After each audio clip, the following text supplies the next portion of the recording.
This game is very important. Let me just brief you on the current standings of Group A. Strap on for this one. 5 points for Team Empire, 4 for Soniqs, 4 for NIP, 3 for M&M, and 2 for Sandbox. Jeez. It can really swing very wildly, and a lot could happen. M&M and Empire are playing right now. NIP and Soniqs are getting themselves ready for this game. So right now, if you really want to make yourself ready, you want to win 2-0 for the maximum amount of points. We got our veto. I know we're all itching to get those maps through. 7-map pool for out ban, pick ban, pick Jesse. Well, we've got the first couple of bans coming in here, and this is something Demo and I were talking about before the game. There's a map here, Clubhouse, that NIP love to play, and we were kind of hoping Soniqs would ban it. The problem is Soniqs have never played Cafe. It's been their permaban since this roster formed. It's not open to them, and there we go. NIP take the easy pick out of the map pool. Clubhouse, they're on, I believe, a 7-game win streak on this map, stretching all the way back to the Mexico Major. They're so dominant on this map. And Coastline, I think, is a solid pick for the Soniqs as well. You know, it was the decider for them at the NA Finals, and decider against Empire, first game at SI as well. Hey, it's not as dominant as Clubhouse is going to be. No, you look at those bans, and like you said, Jesse, we hummed and had about, is it going to be Clubhouse, NIP? It's by far their strongest map, and this is a perfect example of a team wanting to ban their worst map rather than banning the opponent's best map. So that's kind of where they're situated. All right, there we have it. Coastline is our first one. We're going to start off. Maybe we'll see more. Also, who knows? That's a question on my mind, at least. I'd be looking forward to it. Jesse and Demo, thank you very much. And I'm so sorry you get to work twice with the English, but I love it. I'm loving the dynamic. Love Jesse. Yeah. He loves you. Doesn't seems like a one-way relationship. Guys are burning with a red fire. Friends, let's talk to the Denture casters, and we're ready to go. It's the Soniqs, it's NIP. Good luck, have fun. Thank you very much, Milosh. And unlike some others, I actually do like working with the English. Emmy. Hi. I'm still back. I haven't left yet. No. We're going to do yet some more games here today on the Bravo stream, and this one is going to be a very exciting one for me. I mean, I think for a lot of people, apart from potentially NIP fans, depending on which way it goes, because obviously the closer we get to that sort of ominous 5th day, the more and more teams are being locked in. There's a couple that have already had their names etched elsewhere, but not in this group. It's actually still sort of anybody's to take. Doesn't mean it's easy by anybody's sort of measure, but at this point, NIP, this is their last chance to get any points. It definitely is. There is going to be an opportunity for them to at least secure themselves to some extent. Let's just say they need a 2-1 or a 2-0 victory for it. That is how they keep things in their own hands. If, however, they would lose this with a 2-0, things will become a little bit tricky for them, and we might see the reigning champions go home at the end of the day. And who would have thought that? They, according to many, and I kind of share that feeling, are a tournament team. They often grow into that tournament, and, well, always with these groups, it's going to be a question, was it not too late? They started growing. Well, if they continue taking a win here now against the Soniqs, then we should see NIP further down in the actual playoffs. Now, it is Coastline first. It is that aggressive map where the Gunners truly can come to shine. There's, of course, Gunners on both these teams on the board. And the Yana being the first one to be removed, that is one of those big guns gone. I think that's the thing about Coast, is I really enjoyed how NA played it. Are we going to see a Lion removal here? Are we going to see something that limits the pace that Soniqs can apply on their approach here, just to sort of slow it down? There it is. And that's sort of the point I was making, is because for a region, when Coastline started to sort of come together, Lion was one of those big draws. I remember seeing it played a fair bit in NAL, and they would use it to just do these really, really quick, aggressive pushes onto a map that is so easy to push into. Valk, that's a pretty standard, pretty familiar removal here. Obviously limits the intel game outside those square 4 walls. And all the not too surprising. Yeah. Last one could be a plural of things. I wouldn't be surprised if a mirror even gets taken out. There's also an operator, of course, that is quite valuable on some of the sites here on Coastline. It's going to be a visual instead, however, so the Soniqs, they want to make sure that their drone game will be accurate, that they don't have to guess whether or not the player will be in the top floor or below, or even in the room next to them. Want to make sure that their drones will be on point, as they potentially will lead their spearhead into the defenses of NIP. So, just before we get too deep into this, let's give you a quick little rundown. Now, the game that's obviously happening on the other stream, M&M versus Empire. M&M currently sit in 4th place. Both these teams have 2 games in hand. M&M, they're at the top of the board. Empire even, they're at the top of the board. And if they beat M&M, they solidify themselves. They're pretty much locked in. NIP, as you said, they're on 4 points right now. Sandbox, they're at the bottom with 2. But Sandbox hold the head-to-head. So, if Sandbox get an OT win, technically tomorrow, then they will beat NIP, assuming that is the head-to-head as the most prominent marker. NIP, if they can get the full 3 points from this, their last chance to get any points, they have that security, they have that safety. There is then no way, really, I believe, for them to be overtaken. No, they will be safe and locked in. Yeah, and that is going to be their goal. They want to make sure that they have that lock-in ready to go for. And that is going to be their aim for this game as well. Now, still plenty that will have to happen. 2 maps need to be won, and, as you said, preferably they'll win at 2-0 to get the full 3, which would be Coastline and Clubhouse. I'll be taking on the Soniqs here as we speak. Starting off on the Coastline, it's going to be the aggressive start to the series, I would dare to say, and that might set a tone for the rest of this series, for the rest of this matchup. Because on the other side as well, of course, we could see completely different games coming out here and there. It's also worth mentioning, obviously, Soniqs, they are also on 4 points. Both these teams have had a similar sort of run at it, apart from NIP obviously suffering the loss that they had against Empire, and Soniqs still have M&M to play tomorrow. So they have a last sort of ditch moment, and obviously there's a result that might change things on the opposite stream, but for now we get into this and they get into Psycho. Suffers that first sort of approach here. As I said, there's a lot of pace that comes through from these sort of pushes onto Coastline. There is some aggression coming across Hall of Fame. They're looking to try to dip dive their way above the site. Here it is Coast, it is Kitchen, it is Verticality that is a lead-in for a lot of teams. Arx is still on the board though. Grixer will be bringing that one in. Of course, has the opportunity to go with the Bailiff as well. So in case hatches need to be opened up for him to rotate up or down, there is that opportunity always there. He's currently roaming around the billiards area, just holding some long angles into VIP, because as you said, that verticality is going to be the name of the game here. That will be where NIP will most likely focus on to try and force these Soniqs players out of the actual site so they could go for a safe plan. Currently only Super inside this side. There is 2 players close by. Rexon near security. Kanzin, of course, in the back on that hallway near the blue bar as well. The top floor is where the first fight will take place. Grixer, he is looking for a fight, and as they said, the top-rated player across the whole tournament so far, a 1.47, a plus 35 KD. And sure, obviously the games haven't always been hit and miss, and he's been able to dig himself in, but having the current top-rated player against a team like NAP that is the current reigning champions, it is the current hammer holders, you've got to bring that, especially as Musi and Pino, that sort of dangerous duo, they're having an okay tournament. Not a great tournament, but they're still both positive, and Psycho is going to see if he can try and swing his stats as he actually opened this day on a flat 0 super, battles back, takes care of Pino on the site itself. They obviously still have a lot of utility on the board here, in 40 seconds, where are NIP going to try and strike from? Try to get the air jab there, but failed. Yeti will save his life, however, is not going to be punished for it. Flashbangs will be tossed in, however, to try and provide a bit of an answer, at least keep him at bay for now, whereas maybe other NIP members are in a position to start to strike back. That's exactly what Kamikaze's doing. He's sneaking through the bathroom, is afraid of these potential punch holes that have been made by the Aruni themselves. And as the plant now comes through, there is the cover on the ground. However, Musi goes off the angle at the right moment there. Super will be able to pick up one Gusher too. That's a triple for him. Stops that defuse from happening. 10 seconds left on the clock. Julio jumps in, gets one, needs to find 2 more. Grab that diffuser. That's exactly what they're going for right now. They need to go for display, and a lot of damage will be done by these feed holes that have been created. And Grixer finishes it off. Wanted to go off the plan there, knew there was no saving it. And the Soniqs, they win the first round.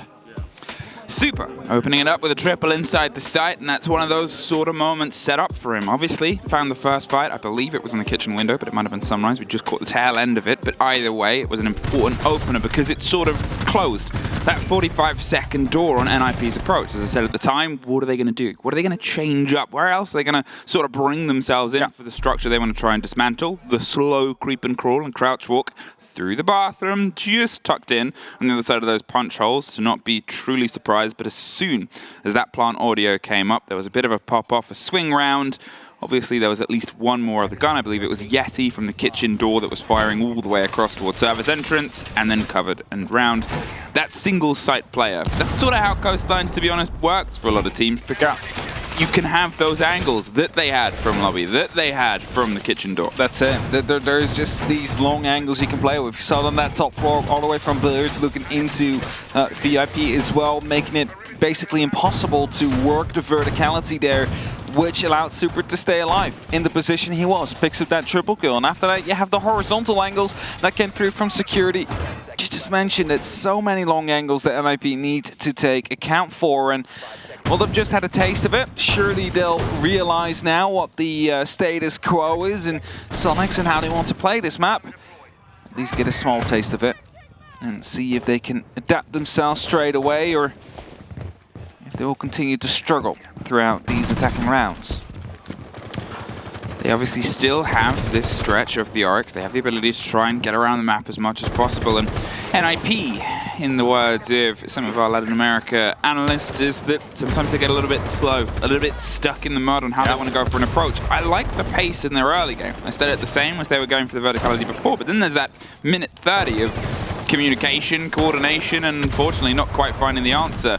Well, there's an explosion, takes care of all the X-Kairos that are otherwise coming through. I believe that was the impact from Kansan, who's now rotated all the way up. Yep. Taking a lot of X-Kairos out of the mix and limited them to just 2. And it's going to be a small sight line they can create, but definitely not going to be a rotation to guide in a potential plant to come through. So a lot of utility wasted there by just the 2 impact grenades that were tossed in by the Soniqs, by Kansan. So good start here from the Soniqs again, as they try to continue on strong in their second round. The initial approach of NIP has been halted. They now need to rotate around, need to go for a plan 2. Grenades are being tossed in from the roof, whereas the rest of NIP is making their entrance into the theater and potentially will be looking to take that top 4 control first. Take billiards, take hookah, work with some vertical angles before you try and go for the plant.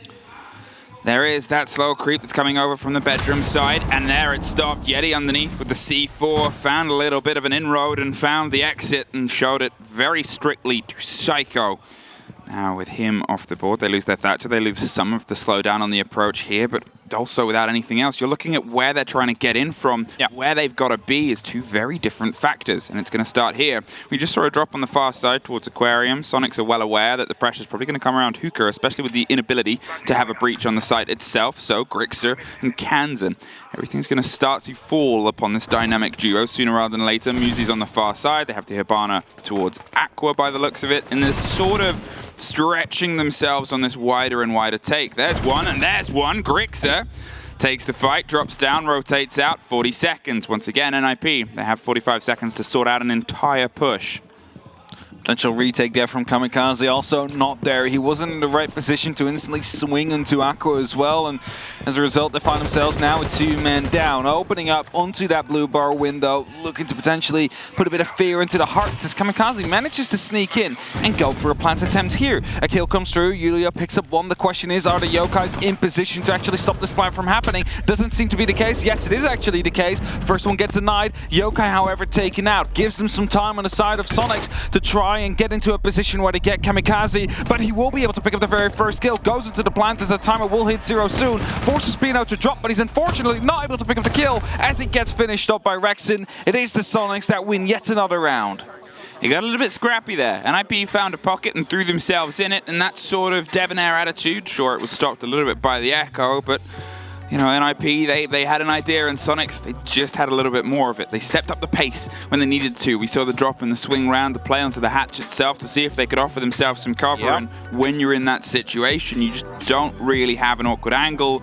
Attack pause after the second round, but we are on Coastline. And Coastline famously for a long time was one highlighted to be better for attackers. In individual leagues, that slipped away in local leagues, but as we've said many a time, when you come to international play at the minute, attack generally has a little bit more of a preference. Yeah. and so far not really being brought. The Sonics have a perfect answer to whatever NIP has been bringing so far. And they're going to be looking to improve that even more. So NIP, they need to find an answer here to make sure that they are not going to be heading into the second half with a massive deficit over the American team, who have been doing quite well so far. Good usage of utility there, we have to say, by Super. Able to pick up 3 kills in that first round, absolutely crucial. Bought that time that was necessary with the Yokai during this round, allowing the rest of the team to get into a position and to force themselves into a 1v3 situation, mind you, because the plan had to go down at that moment in time. There was no more time left. And at that moment in time, at that sort of situation, you have the opportunity to just go in for these swings. You just need to find the one and then make sure you stop Kamikaze before he gets the plan down. And that's exactly what they did. And as a result, we find ourselves 2-0 up. Now the third round will be underway as the tactical timeout has been completed. And we're headed towards the billiards and the hookah now. It was very early. It was a very early call there, and as we said, it's sort of things getting off to not the best start here for NIP, but to be fair, this tournament really hasn't quite been theirs to hit the marker. I know it was a conversation that Demo had on the desk where he sort of said, you know, to be this level, to be the current Hammer holders, you want a little bit more of the depth of the run, you want a little bit more of the fire, because it's not as if the rosters had major changes. It's not as if the rosters sort of had these big upheavals. They haven't been able to capitalize on what it had. To be fair, their region sure has. Latin America's had a fantastic year, but NIP's name was only really mentioned properly once again, which was in Sweden, a recent trip. But still, you kind of want a little bit more presence in a group of, you know, teams where you're looking at Sandbox, you're looking at Soniqs, you're looking at M&M. If you're the current Hammer wielders, you would expect them to not be in the mid-table here.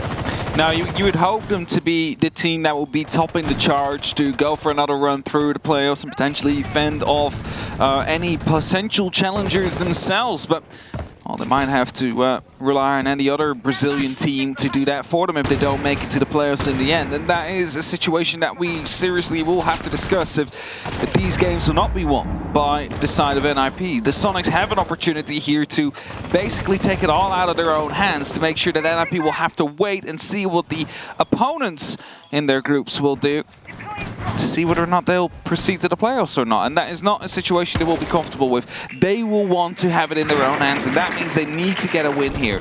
As another impact, I believe, getting rid of these X-Caros, and they just keep on putting them on. This time around, I believe that missed the impact, so that means a small opening will be made. Missed the throw, the opening gets done, and the Vars area is kind of dangerous right now. It means you don't quite have the width of the swing, and to be fair, that's some of the most successful utility usage we've seen done by NIP in the early round. Previously, Soniqs have been very good at shutting it down and forcing them to go for an alternate plant and push, and here, well, we're still on plan A. You just got to make sure that that train, that keeps about a momentum. They've got themselves set up here towards Aqua. They've got the dangle on the big double window too. They're trying to force themselves towards this default push. I guess they might just be seeing if they can weigh up a pull, because that's the sort of rough part of Coastline, is limiting rotations. That's it, right? You gotta use everything you got to stop any potential rotations from coming through. This is why we call it the danger donut. Sometimes you actually have players up on that roof just holding off these two, balconies to the side where people often rotate through. This time it's Muzi sitting in there in luggage. Rexon holding a long angle here with that DMR through the door, hoping to pick up the very first kill of the round yet once more, but for now, he's not gifting it. Kamikaze forced back by the smoke that was tossed in by Super, and he continues to challenge this. He might lose his life as a result. Actually, almost does. Takes about 90 hit points of damage and will just survive. So there is a single NIP player currently underneath the site as well. They're picking up sticks and going for a fresh idea and a rotate. It's that problem I talked about before. They get a little bit stuck. They get a little bit sort of lost in the momentum. Kamikaze finally finds that first fight here, and NIP's got to move behind it. Super, he's looking for the spray. The diffuser's gone cold outside. Pino is down. Kansan is able to get Julio on the window as well, and Muzi's isolated here. The backside of luggage goes his way, but 10 seconds, no diffuser in hand. They've got to try and sprint across Malusis and Banshees and everything else. They're not going to be able to make it to that kit in time, and once again, time has just entirely slipped away from a stalled NIP. Yeah, that is the issue here. NIP being too slow, the time really slipped away from them, and the Soniqs, they just stay put. They don't need to take those gunfights, except for the fact, of course, we had the Aruni holding the long angle through the doorway, which was the only entry point they had at that moment in time. You challenge him, you get some damage done onto Kamikaze, that's all fine. Of course, they do get the actual entry in the end there, but didn't really seem to matter that much. The Soniqs, they were able to quickly punish them. There was not much time left. NIP, they had to rush in with, 1 kill advantage, but 15 seconds on that clock remaining. And they didn't really know where every single member of the Soniqs was. That is also the issue. It's not just they're slow, but they also seem to lack the information. They just do it. That's the whole thing. And that's entirely the problem is, at that minute 30 marker, they were set up in the positions that they are at pretty much by the 40-second mark. The only change was the Aqua player had gotten inside Aqua from outside, and there'd been a rotation over and underneath. But there has to be some pressure elsewhere. If your plan is to get that diffuser in on Hookador, you can't just gamble on this Gambit little peeky 30-second firefight back and forth down that corridor. Have that player underneath Cool Vibes try and apply some pressure. Have that player from Aqua try and draw some attention and draw some focus. You had air jabs, you had some lockdown and some solidity that you could have pre-placed onto luggage to just give that Ash a little bit more context and safety, but Music could have caused some noise. The player underneath could have caused some noise, and that's what I think NIP is sort of stuck in right now, is they're trying to just funnel a one route thing, and that is not what Soniqs are letting them do. Soniqs, they're well aware of this. Quick crouching here to be in that level in between the standing and the crouch height that you might be able to pick up a kill from. Not the case this time, but maybe use more utility as well. I mean, if you want to push through Hookah, you don't have smokes to do it. At least use your flashbangs to get rid of these corners, get rid of the player on Cool Vibes. Maybe even use a grenade from the vent, actually, because you already opened up so he couldn't go back to phase. That means he has to go down. Gives you that extra little bit of time so you could have actually gone for the push. But NIP not currently biting into that. They are walking right into the Soniqs, their traps, and so far 3-0, it's working quite well. Of course, they continue to try and improve on their current scoreline. They want to also secure themselves for a playoff spot. And make sure they do that with the most fashionable way as well. Lamborghini doorways being droned out there on the front side of the lobby site as Pino is trying to crack their way across the top. They've burnt that gate. Made sure they've got it jabbed and ready for a run-out potential, and Rexon's going to see if he can actually have a response. He hears some of this pressure coming. A bit of a pre-fire as Psycho goes for a swing, but again, nobody else is currently there. Rexon's just sort of sat, tucked in on the safety of the corner, waiting for somebody to potentially try and descend on White. It's a drone that he sees and stop first, but he can just move off to security. He hasn't got anyone coming behind him. If he does, he's got obviously the door for the audio to give him that little heads up, and then he's got Grixer on the rotation too, playing the operator that can just keep playing around those hatches. And here, they're going to see if they can potentially roll a grenade or find a little bit of a pick down behind it, but you're looking over to Musi, you're looking towards the Ash on the far side, and again, you're thinking these questions, this is what we want. A drive down, a push here. Rexon found 2 players. Push this, they go for this advantage take, and now they've been able to get lobby control. 3 drones left in the meantime for NIP as they do get the opening frag, and that means that that is the amount of information gain that they have left to try and go for a final push with in about, well, let's say 20 seconds from now. That's when it needs to hit, but Psycho already really deep inside of the server's entrance here. Super takes some small amount of damage as well. Psycho just changes the angle at the most unfortunate amount of timing, spots out the back right there, but unfortunately gets picked up by Super, who goes for a great double kill. Pino gets picked up as well as Kamikaze in the sight right now. Yet he does realize, but is not able to quite hit the flick.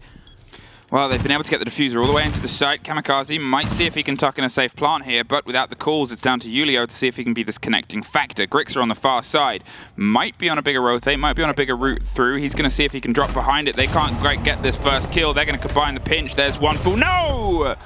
Julio locks off a double. NIP have finally found their first round, and it came from that drive. They instead of pushing for this site and trying to crouch walk their way through, went for the fight at first. Yep. Isolated a player, built from the back of that, and that's sort of that thing that we've been highlighting of they haven't been focusing enough on what Soniqs are doing. They're just trying to see if their play can work, and it kept getting stuck before. I mean, it's kind of the same execute they tried to go for the first round, where they just wanted to get into that side and potentially go for a plant. However, this time around, instead of servers, they wanted to go to the kitchen itself. And instead of Super being able to pick up 3, he was only allowed 2 by NIP before he got punished for it.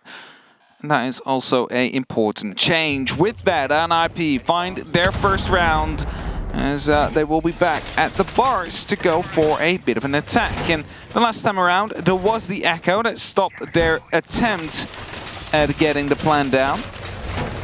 Of course, this time will be as well, but NIP should be aware of the fact that that utility will be used. So if Kamikaze again sneaks in the way he did, there should be that quick moment in his head where he's like, let me look up to the ceiling. Is there any yokai? No? All right, now I start planting to make sure that there is no time being wasted. Soniqs going to keep themselves rotating. Not going to double down back onto Kitchen. Instead, going to head over to Sunrise. And to be fair, NIP, for everything being taken away from them, still almost got a plant down. Played against the Echo drone, were able to take care of it, even without the X-Kairos being able to actually make a mark happen on the wall of split due to some impact tricking. And I guess at this point, if I'm looking at NIP and you're wanting NIP to succeed here, you kind of want them to build with that energy that they had when things had already sort of gone wrong. In the final 45 there, they started their push quite far away. They started all the way on the bedroom. It seems like they're going to stack for the same thing here. They want to clear across Coastline, try and shepherd the players into a position to take them, but they might also try and isolate this. They obviously have that kitchen window open already. They have this drive coming towards this extension here, and Yeti last time opened this up with the C4. There's a pre-place now as well. Ping on as well, just to make sure that they can guide it whenever someone walks in, but there will be some pressure to come down upon him. A drone has been sneaking around already. He sees that there is going to be that slash, blows it up as well, because otherwise, of course, he would have been quite close to open up, or maybe it was a delayed call, something like that, to come through. Drone, however, gets taken out. 4 left on the board currently for NIP. They are yet to really make it into the building. They just have the Hall of Fame under their control and the showers. That's literally about it. They still need to go all the way over to that bars area. So Yuliel just tries to open up himself. Instead, flashbangs being tossed in as he misses the opportunity to go for the kill. Instead, Yeti completely blind, who will be picked up as a result. And that's the entry for NIP. Rexon was going for a bit of a retake at the same time to see if he can pull them apart, put a bit of fear into them, but pulls out instantly before he suffers a return to fire. It was a great take there against Yeti. He was entirely blind, and with the new mechanics, regardless of whether you turn around, there's nothing you can see at that point. So it was an unfortunate pickup there against his part, but well played from NIP. This is that ferocity. Instead of going for that A push first, instead of going for the attempt on the split wall, they started once again to try and pull apart some Soniqs players, and then they focus on the objective. Then they have this more direct drive, and they actually have a lot more control now. Kitchen is theirs. There hasn't been a proper retake on the verticality either. The Habana pellets this time, they pop off perfectly, and Super's suddenly in a very tight spot here because he doesn't have the support otherwise before. Missed the impact there, but that is good for the side of Soniqs. It hasn't been completely opened up. I think that will be a false over if they want to get in, and that means it's going to be a tricky animation that the player Kamikaze will be in. Kamikaze does, however, take down Super. That is a very important player. As the Echo off the board suddenly gets another one as he picks up Rexon, and now wants to make it through to go for the plant as he chooses the door instead. Psycho does go down. They're trying to fight back on the side of Soniqs, but 45 seconds soon are on the clock. Well, there's a perfect pick back up and a take. The call would have come from that drop down on the window there, and well, it's 1 and 2 apiece. NIP, they've had their timeout. They've been able to take a couple of rounds in a row now, and to be fair, more than the rounds that they've taken, they've been able to have the entry. They've started to get a little bit sharper on it though, and that's the point that I still want to sort of drive home, is that's what they've learned. Up to Penthouse and Theatre for the first time today, a site that, with a mirror on the board, actually has some preference, has some use for a lot of teams. Yeah, for sure. It was also one of the only operators that truly made it viable back in the day, this site. Then the operator bans came along, and suddenly we never really saw it anymore because Mira was never to be seen. Up until recently, when other operators started to get the preference over the ban, such as a Valkyrie, often a Kate as well, if there is a lot of hatches on the board and the Thatcher got removed. So slowly but steadily we started to see more mirror windows again, and this is the season that lies dear to my heart, Velvet Shell. I love playing mirror. Yeah. You can just redesign every single side just how you want it, because suddenly there's extra sight lines that are one way. That's just beautiful to play with. So I always enjoy a cheeky mirror window. Excusing Lion on release, because that was for different reasons. Okay, yes. There is no operator that has had more of an effect on this game, in a lot of people's opinions, than when Mira was introduced. I agree. Because what she did was she revolutionized the way that you could stretch sites. And obviously there's other operators that have added into that. You have obviously Aruna Gates, and you have that sort of meta that's developed over the past year. But Mira, when she was created, created a whole new element to Rainbow Six Siege. Lion, same. That was a bad element. that was a bad change. We don't talk about Lion. Of course, he's in a fine shape now. Yeah, but back in the day, he was very frustrating to play against. He's the reason operators aren't instantly allowed into the meta. No, definitely true. He had quite a ripple effect onto the Siege scene itself. That grenade will take... Oh, no! He rolled just too far, got into the ADS, and that means that the Goyo Shield, the Mute Gemmer, and the ADS stay up. I was going to say, he's going to take out so much utility.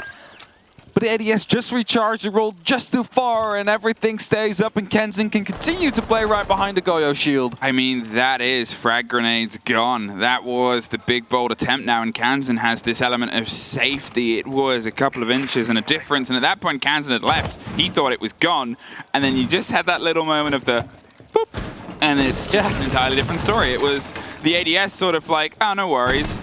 Couple of drones, obviously more pressure. There's Psycho on the Flores, and there is an awareness, so that might be able to get a little bit closer. But with the Mute Jammer, it's not the easiest pull and push. And, well, this is that moment for NIP. This is when I sort of look at you and go, where's your plan B? What's your change, and what else are you going to do? Because so far, they're still sort of trying to drone it. They're still sort of sacrificing it. They look like they're about to swing for the firefight there, but there's some cover that comes in against Psycho. There's a ping. There's a pop-up. They didn't need to. Well, they definitely don't. Yeti has the locking. Yeti, there's a man to your left. Do you know about Musy's presence? Either way, Julio is going to see if they can step into the fight, but Yeti wins. Down and under. Soniqs, they've been able to take 2 bodies, and Kamikaze and Pino have suffered all the same. Finally, they've taken over the shield here. They just sort of muscled it out, but with all that they've lost, operator and utility-wise, there's still a lot left to go. It's been a costly fight. Psycho and Musy both out of action for now, and it's a 3-on-5 execute that needs to happen with, well, 45 seconds left. And as I'm going to mention it again, they don't really have control of anything around the side, just the other side of the building. There is still a lot of work to do. They start opening up towards the actual VIP area. Just try and create some extra angles. The rest of the Soniqs are trying to rotate out, trying to set themselves up right around the penthouse just to make sure that they have that redundancy. They can pick up 1, they can potentially find 2. However, there's always going to be someone ready to respond as a head gets spotted out, and it's Pino that picks up the kill onto Yeti. It is the fight back from NIP, but is it too late because there's not much time left? Well, that was it. It all fell down, but they're able to knock one onto Kamikaze there. They've only got 5 seconds. They've got to see if they can get this stuck down in the corner. Pino, he finds a place to leave it and lay it. It's 2 versus 1. Now, as it's a huge swing, they've just got to get the cover. They get it. It's a pistol. It's round the corner. Oh, what a shot, Kenzen. And it's Kenzen with a gun that very rarely has a connection with that kill feed in the top right corner, but he makes its mark 4-2. On the turn of the half, Soniqs have the lead in on their map choice, heading to attack. I think that is the, we barely see it. I think it's the Kuratos, is it? Yes. Yeah. That is, it's a fun gun to play with. Let's just put it up like that. It's so satisfying if you get a kill with it as well. And just that double tap right through the head at the moment that the diffuser got down is something else. That is definitely something he'll be happy with. And that 2-4 is something that the rest of the Soniqs will be even happier with.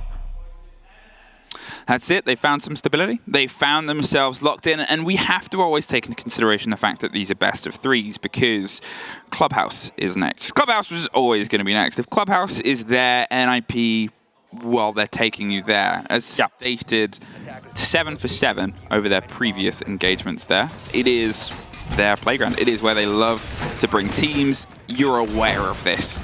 Even if you're doing casual analysis, you sort of expect a fight, and it's not going to be easy, and the likelihood is they're going to take it. You might put up a great fight, you might be able to take it, you might be the one that breaks the mold, but you shouldn't base yourself on those expectations, so base yourself on your successes as well. Because otherwise you've got Villa at the sort of end of this tail potentially. However, the better you lock this off, the more momentum you carry over, because anyone against NIP on Club you're going to need it. I think it's important to mention here is the contribution that Super is having to the matchup as well. I know there's always a lot of jokes going about, you know, when he doesn't do as well as he's currently doing, but suddenly he's on top of his team right now. The IGL as well, of course. And, well, they're doing super well against NIP currently. And let's see if they can keep that one up. They want to make sure that they get this first map, get that point, because it's going to be so important in the end of the tally.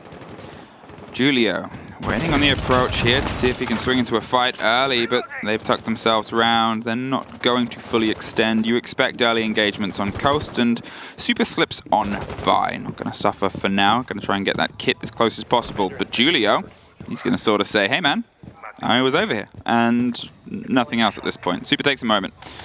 They're going to see if they can prep and burn through that. Kansan might try and throw a grenade in from the far side. There's a little bit of zapping coming through. The drop on the drone. Look how many of them are flooding towards it, though. And that Twitch drone might have been trying to get closer. We heard it pop off something. You assume there's a mute jam, and you can just hear utility being popped all over the shop, but they weren't quite able to get themselves locked in on those ODSs. The C4 doesn't quite hit home. There's more of a burn of utility. Another Twitch drone is going to roll through. It's going to go a little bit wider. It's seeing if it can get a catch on those ODSs, but it has to go really wide. And there it is, all the way off. That's able to get one and a mute jammer before it is removed. There's still a disc. There's still one less ADS, one more to burn through, and the shield on the end of it.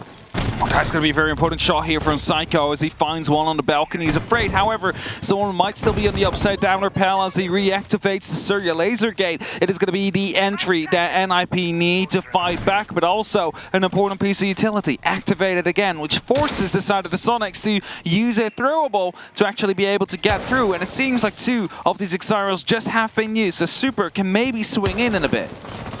Kamikaze in a fight over on the opposite side as Grixer finds Pino and is able to lock it out. They do have the swing here against the solo player as Julio's rotated his way up to luggage and might be popping and peppering some bullets in from the window. Musi with the spray through gets one. Yeti with the trade out here and just past the minute marker now, and they're still knocking on the door of the hooker site itself. There is still that body and that player on the far side. They need Rexin to make some noise and draw some of the attention. With two of the remaining players already focused on them, it seems like Soniqs have stretched them a little bit thinner and pulled one of those players away. Julio is now the only backline onto Aqua, and he's doing his best to hold off. Kamikaze suffers next. The Psycho goes for a little bit of a movement and just takes a swing on the door to get it, and there it is. They've opened themselves up a route through onto site. The rotations come through onto Cool Vibes. They've put themselves down, but right back up again. They're just trying to stop this rolling in and rolling through. It's popped down.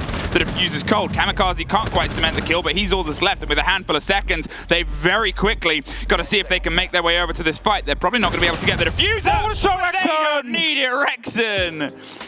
Timeout is being called, though. Brings it, tack timeout. Yeah. Joe Bro is going to say, let's build on that because I think we can do better. Definitely so. I don't know what the diffuser was actually because I was checking and I don't see anybody have it in the hands currently. And it's like, all right, but and again, they managed to get it there. A beautiful shot coming through in the end. Last couple of seconds, it was so important that one connected. And now 2-5. The timeout being called by the team that just won it. That is not something you do often see. But as you said, they want to build on this. They have that momentum and they try and continue on it. Because it didn't have that opening kill. And NIP was fighting back. They were taking skirmishes all over the map and going aggressively. Luckily this time they had the answer. But it's not certain they might always have. So possibly that's why they call for that timeout. Just to make sure that they put things in place to stop them from doing that. They lost sight of a player. They lost sight of a man, and that almost cost them the round. And that's a risk that they don't want to keep having because in their books, what they do best is control intel, control information. It's the calls that Super makes that everybody reads from across the room. You know where people are. That's his game. That's what he brings to this team. And him sort of being a bit of a step back on that, which almost cost them a round, they're not happy about that because as soon as one of those slips away, well then you're in a bit of a tricky territory. So here, one round from being able to lock themselves into a more familiar situation of sitting on map point and kind of bringing this home. Is that the difference? Is that the pace that they wanted to reapply and make sure they kept a handle on it? Big question, which we will not know the answer of until we do ask Joe Bro. Pretty sure he would even give the answer for it. As long as we don't share it to everybody else. Yeah, well, I mean, I think that's like the trust pack. Yeah, exactly. So even if we would know, we won't even be able to tell you. So I'm sorry. Either way, 2-5. And the Soniqs are in that lead, needing 2 more rounds to get this first map under control. And NIP, even though they might be able to put in some skirmishes here, and I'm just looking at the opening kills, 1, 2, 3, 4, 5 so far going their way. The scoreline doesn't translate that. It's currently 2-5 in favor of Soniqs. The 2 opening kills that the Soniqs were able to pick up translated into rounds, whereas NIPs did not. So, with that said, can NIP do something as well? Because they also, of course, have that time to quickly reconvene as soon as the tactical timeout is being called by the Soniqs. So maybe they have just had a hell of a speech from Coach Bob. They need it. They need it.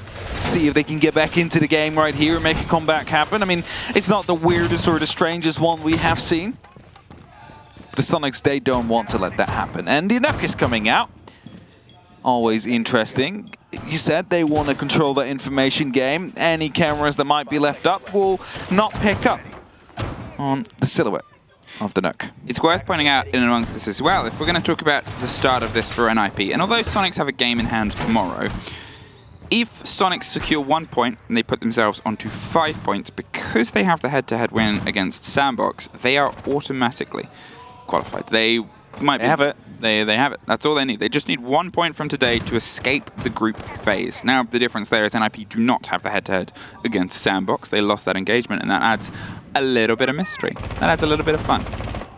It does add a little bit of fun here, and even if Soniqs will be able to pick up that extra point, who knows? We might see a little bit more freedom coming out as well, a little bit more joy, as there's, of course, still a top 2 spot on the line. It's not completely over yet. At least a little bit of pressure, however, will disappear as Yeti is going to be able to pick up the very first kill here. Snuck in with that Nuck, able to find Julio, who had absolutely no clue, and a Psycho also takes a small amount of damage.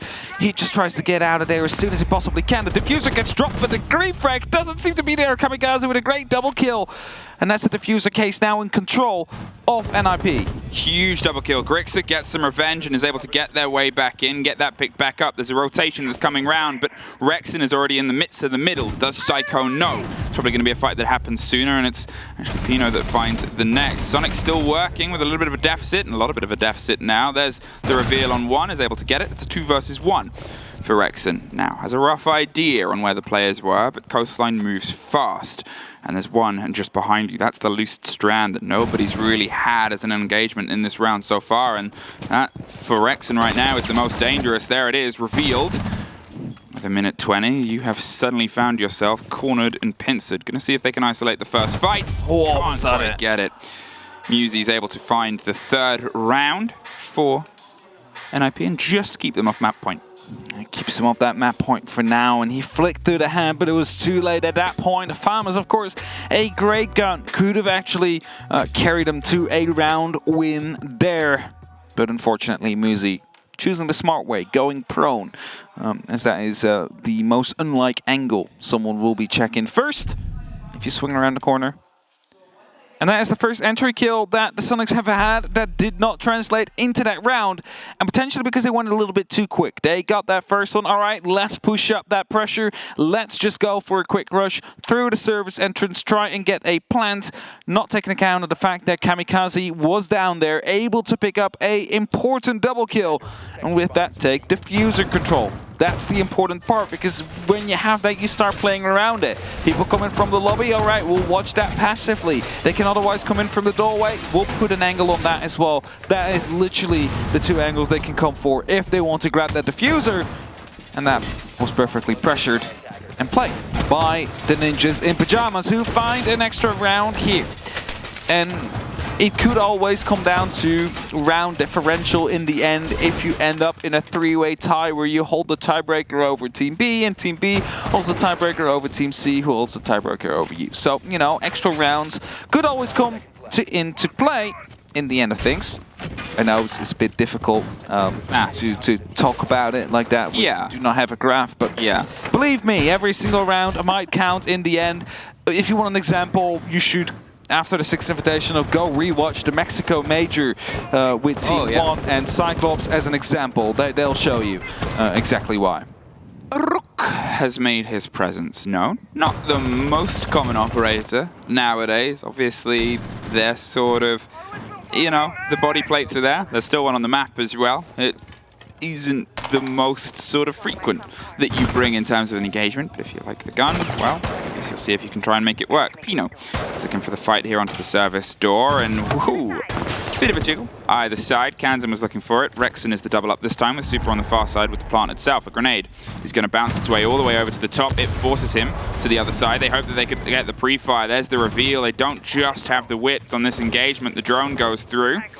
And he's wasting a lot of time. He's under a huge bout of pressure, and you just saw, actually, a split angle start to open up there. They're making sure they have a stretch, and Pino, well, he doesn't truly need it. The Flores is going to force him into an uncomfortable situation. He's able to step himself back. In the meantime, Kamikaze locks off Grixer, and this is so well played here.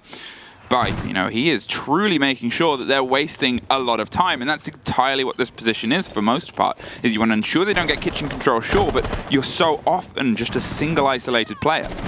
That's it, right. Rexon will finally find him, however, turns it back into a 4-on-3 situation, using his Twitch drone here to now get some information. Muzi still on these white stairs, the south stairs, trying to play the game on the main lobby, but will be forced to fall back, and will take a secondary angle. That allows him to hold that kitchen to stop any of these players from pushing in any further. Well, Super, he's ready to go for the plant. He's ready to put the 45 seconds on the clock. He just needs the support for his team and the opening on the player right behind the bar.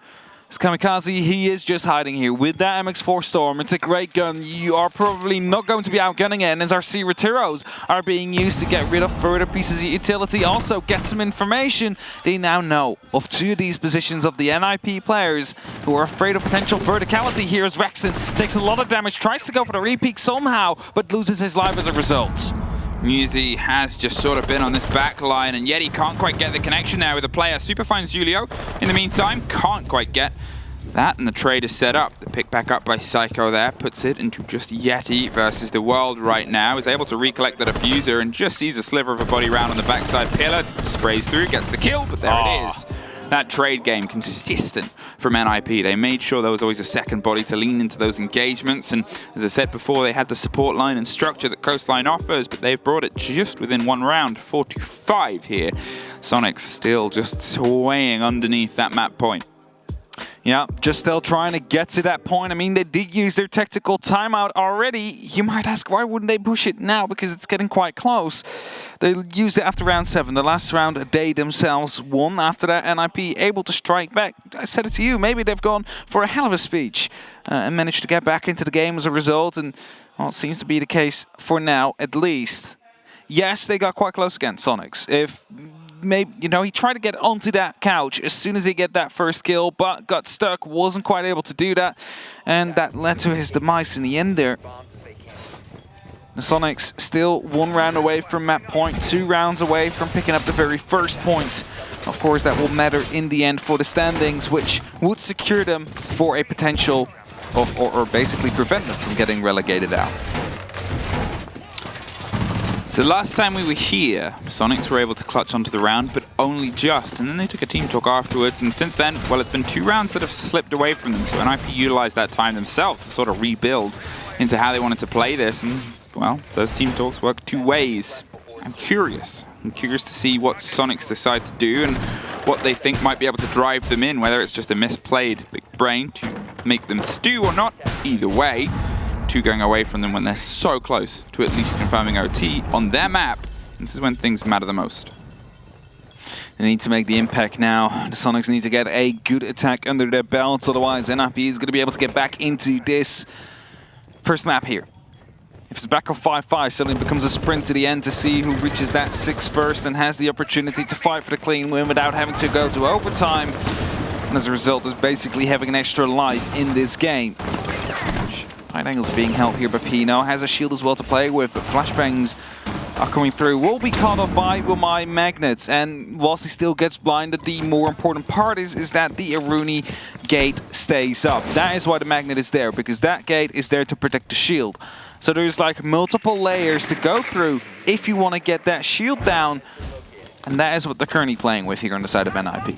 Julio just locked himself in underneath as well. He just put a soft up onto Sunrise door, and he's going to see if he can sort of say, well, this is my territory. He's made sure that if a fight comes through here, they're not going to exit it cleanly. They're going to make a lot of noise, and there is some of this aggression, but it's sort of this defamation of, you know, or declaration even of, you are not taking over this territory, you are not breaking your way through here. They're going to see if they can start trying to pop here against the hard wall either side of the shield. You can still hear more of these ADSs being burnt, and a C4 is what takes out Super there. Once again, they've been able to net a kill from that window, but this time it's the Hibana, and that time it leaves the diffuser cold.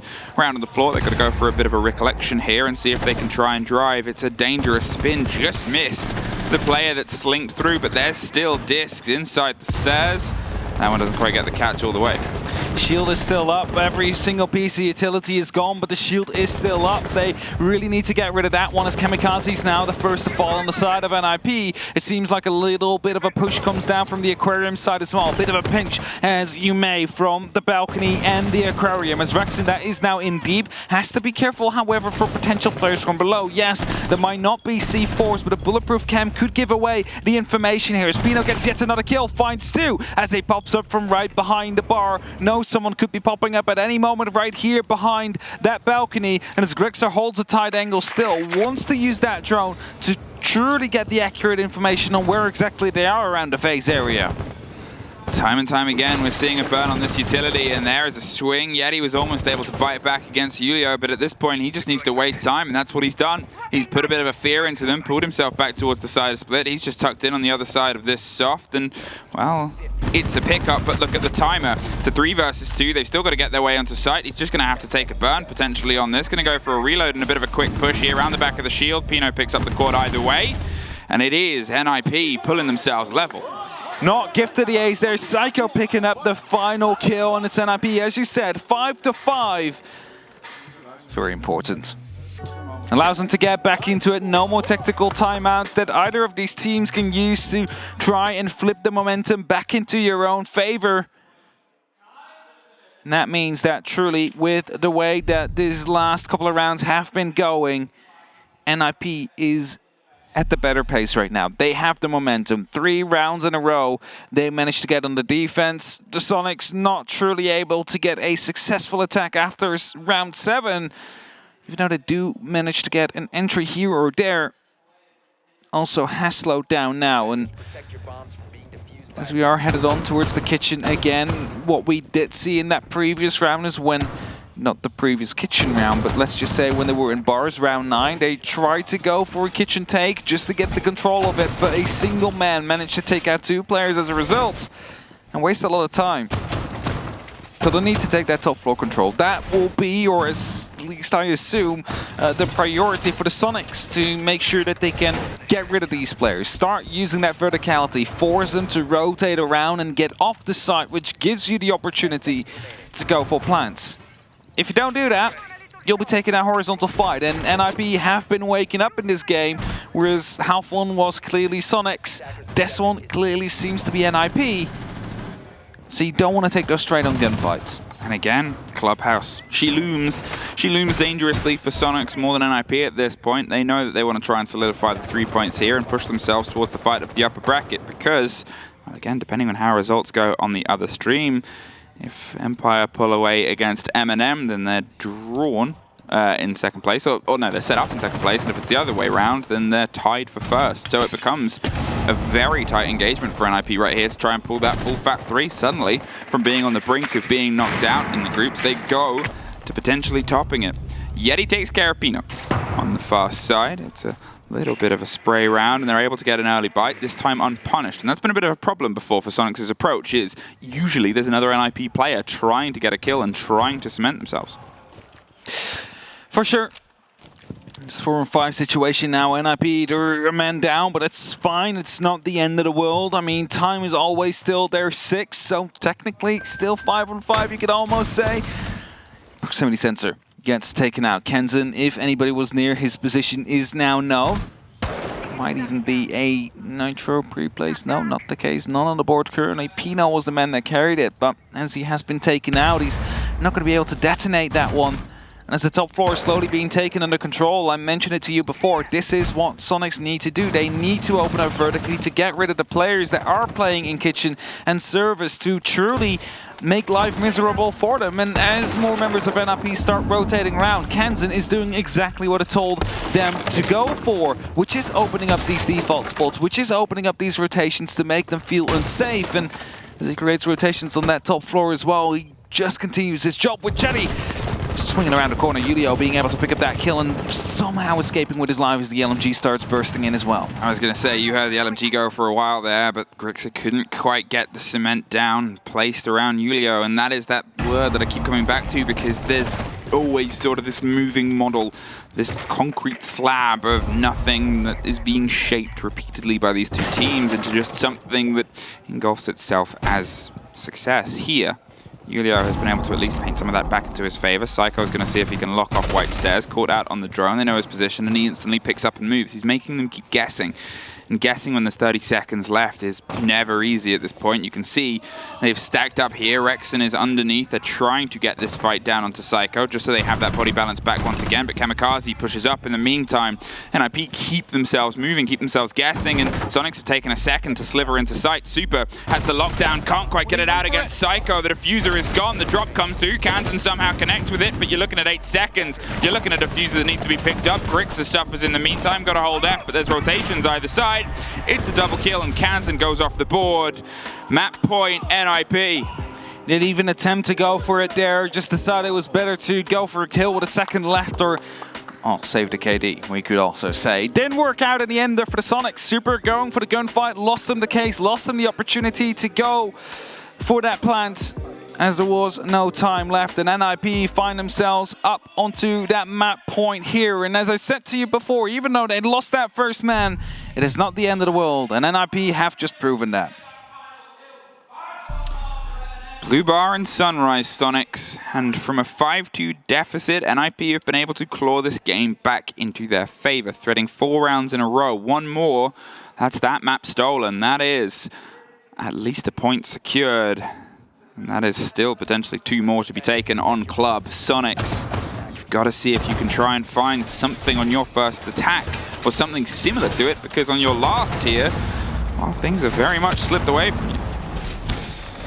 Yeah, didn't really go as well indeed. Kitchen being blocked down by NIP, that is one of those main things. We had Kamikaze playing around there, stopping anybody to move in from the server's entrance. Took 2 players to take him out in the end, and even when they did find him, there was Muzi up on the luggage area, using that vertical angle or vertical downwards angle to take out even more kills upon the Soniqs players. And now, NIP find themselves into map point after what we said before seemed to have been a Soniqs map. NIP, you found yourself better on this. You found yourself tying into more of an experience, more of a coastline, and it was a heat that you were missing at first on your approaches, on your attack, but the movements that you've had in your defenses have just been so much more exciting. And I think that excitement is something where you're starting to cook yourself into it. You're starting to trust that you can push, you can swing, you're NIP, you can take fights. Kamikaze especially, not far behind is Pino, and that's one of those things that Soniqs is missing right now. They are obviously having a couple of disconnects in some of these rounds, but from the couple times out and times they push them all the way, well, that's a way to open it up. Rexon and Yeti either side, a grenade and a gun are able to get them. A huge opener here. That puts about a pressure onto Kamikaze, who's trying to hold on to Split. Psycho wants to retake security as well. Yeti is inside. How he got there so quickly and found a kill on the route, you assume via lobby, but it's about to turn into a little bit of a scrappy firefight here, as Psycho does not have the connection of Muzi just yet.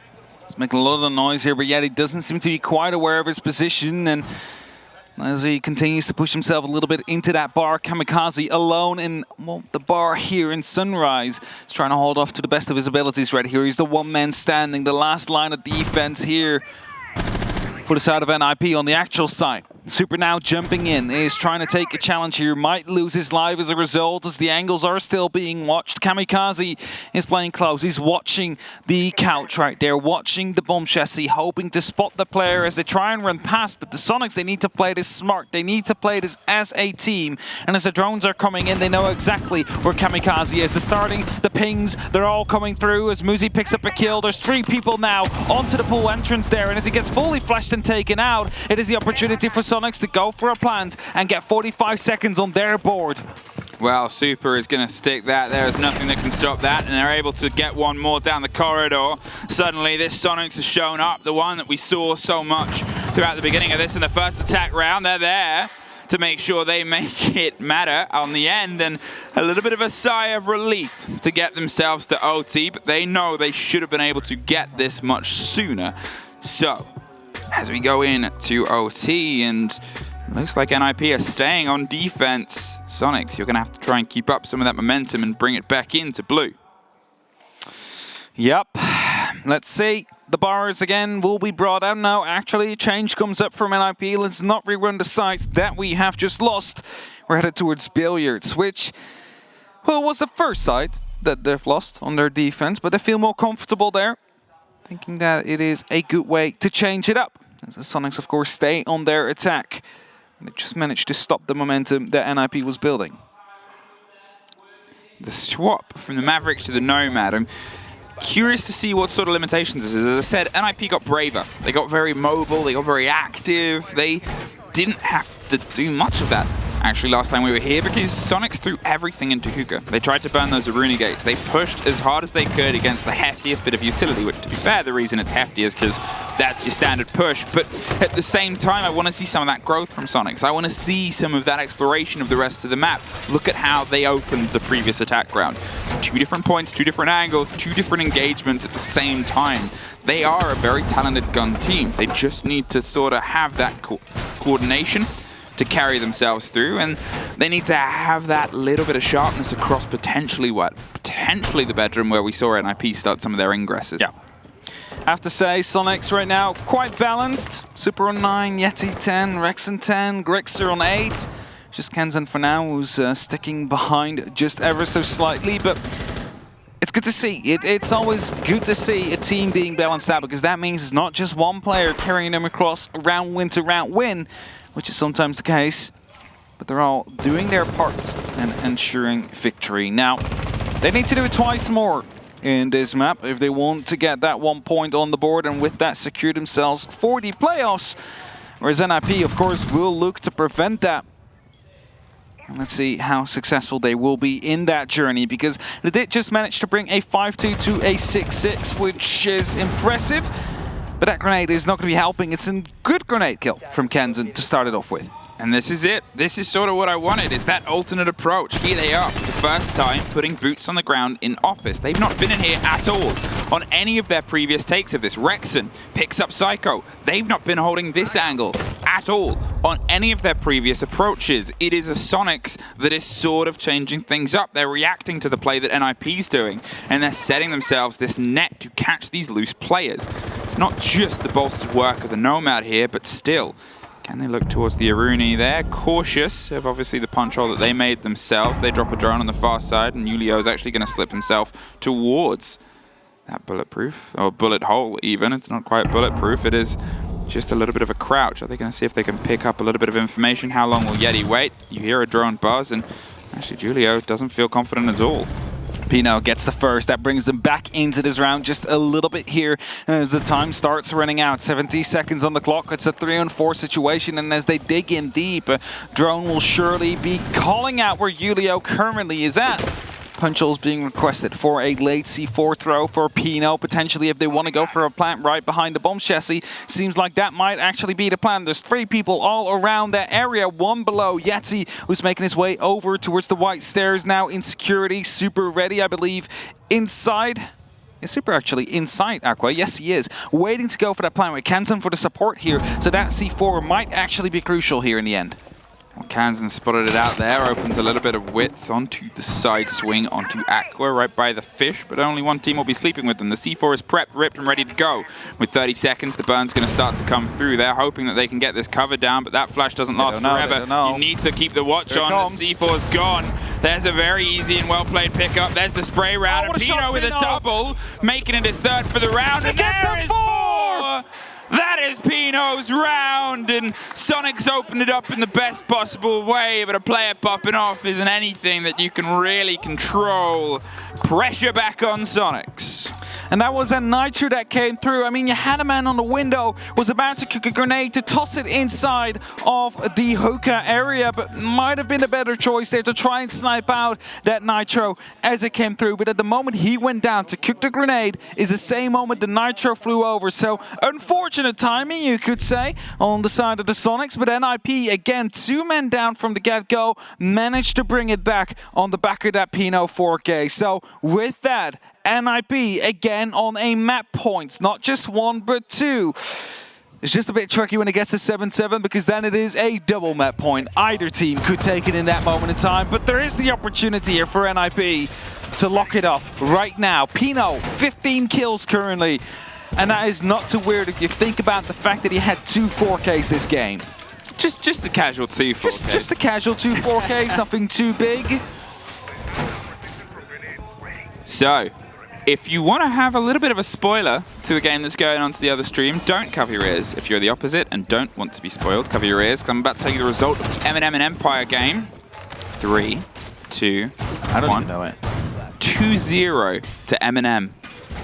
Oh, really now? M&M have taken it against Empire 2-0. Okay, I surely thought Empire was winning after the first map. We went over, they were ahead back then, and when you said 2-0, I'm like, all right, well played by Empire. That's what Productions just told me. Okay, well played by M&M instead in that case. Or should we say European qualifier? Recently Tier 1. Recently Tier 1. Either way, the Soniqs, they need to fight back here. They need to assure themselves that they bring this to 7-7. Fight for the opportunity to go to that final point, to round 15, where they also have the opportunity to lock the map. Haven't been in that situation yet. Not a map point has been going their way at this moment in time. Yeti preparing here in kitchen, the sole man defending it. With the English shotgun, of course. But verticality, that might be an issue. As soon as that starts coming down, his position could be troublesome. Now, it is not decided, it's not the kitchen that is eventually the goal, so we might not see that verticality coming through. However, it does carry an important piece of utility. It is a Nitro he just tossed and exploded, however, will not find anybody, as that seems to be a concrete floor. Some mistake might have been made there. No one was there either way, so wouldn't have mattered in the end. By 7-6 right now, it's NIP taking it quite slow. They're taking their time. Muzi, however, is already in at the top of the Cool 5 stairs. He's debating whether or not he should drop down in courtyard or if he should descend the stairs instead. NIP is definitely having a bit more pace in his building, though, yet he debating whether or not he should go back up. There it is, a bit of a swing and a drop on the drone there. Yeti's under a huge amount of pressure. He's making sure that he can try and keep himself just alive long enough to keep bouting and battling back against this. It's the slightly different take, once again, from NIP. This time with a lot stacked up onto Split. As I said before, last time they tried this, they couldn't quite get this to work off because the impact stopped and dropped any of these X-Kairos. Thatcher is going to buy them that second, hoping that pops it off, and nobody's in a position to impact this currently, so it'll be an entirely well put together explosion here. That wall is open, the smoothest they've done it so far. 45 seconds though, and it's going to start to heat up. Grixer, he's waiting inside, stacked in kitchen with Kansan on the cover there. They have the bodies above. They're curious and concerned about a drop that might come round into the center of square. Rexon's got the long reach all the way from office, and Pino has the territory locked down. If they can try and slink their way in at this plant, it seems like there's nobody immediately to try and stop them. So a bit of width is still being opened up above. Kansan wants a retake. They want to make sure that they can sort of have some security here, drop their own barb just because of that. Yeti with the shotgun, if they can lean themselves in, the diffusers slip past. Kamikaze's got the first. They're going to see if they can stick it. The shotgun's locked off. NIP, they are getting closer and closer to wrapping this up here. There's one more. Psycho with it on the backside. A very fervent spray. And there it is. NIP pull themselves back, take Coastline off of Soniqs, and find themselves angling up towards map 2. Yeah, they do manage to push it to a map 2, which will be that Clubhouse, and well played by NIP. 2-5, they were behind. 6-6, it eventually became. As a result, they now managed to win the map with an 8-6. And looking at that last round, I was kind of worried, because when the sledge started opening up in Hookah, I looked around on the top down and I'm like, there's no one in sight. No one in They're all sight. holding the long angles. I'm not quite sure how this will pan out. Of course, they had the yokai drones, but with 30 seconds left at the moment, they wanted to enter that side. That is a little bit too much for the yokai to handle on his own. And while NIP starting to frag out at the exact same moment as well, resulted into a map win for them. A rough start for the Soniqs, because as we said, they were so close to getting themselves to map point. They sort of stumbled at that final 100 meters, found a way to pull it into OT, but at that point, NIP, they had all this momentum, they had all this fire, and they'd seemed to have learned a lot of tricks. Now it's the toughest bit, because you have to go to their map, and well, with the result that happened on the other stream, if NIP pull 2 maps here and a 3-0, they suddenly top the group. We'll find out though after a quick break.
Hello everyone and welcome back to the showdown between Soniqs and NIP. And, well, it matters quite a lot right now because the result that happened towards the top, the group is still all up in the air.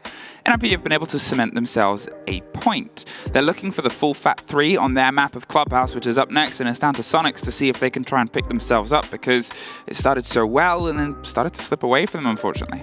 That's it. They were 5-2 up, then eventually became a 6-6, but unfortunately NIP, they had a little bit more left in the tank for the Coastline here and ended it with an 8-6 victory. As you can see right here, Pino, the man who had 2 4Ks, wasn't gifted the ace in either time, dropped a total of 16 kills.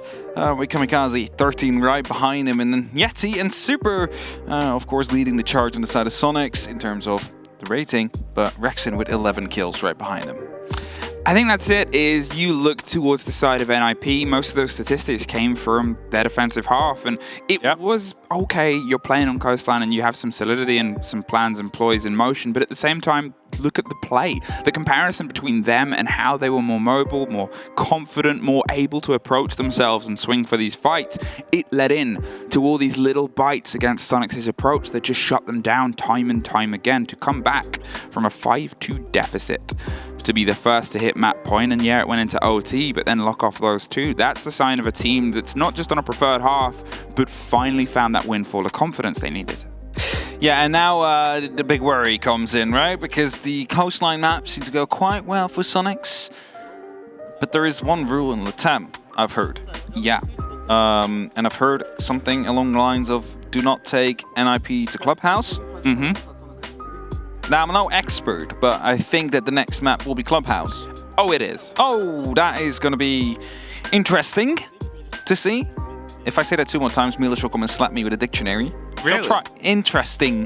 One more? Interesting. Oh, see he's coming. He comes popping out with a dictionary now. He's on his way. I already hear him. It's like growling like an angry bear. But yeah, no, it's that is interesting. It's going to be a map that NIP is highly favored with. And what can Soniqs bring right now? Surely it hurts if you lose the map just like that. And they also know we just need a singular point to confirm ourselves for the playoffs. I think that's it right now, is because of the result that happened on the other screen. Because of the fact that they really want a point now. Yeah. Yeah. It just needs one. Soniqs just need a single point.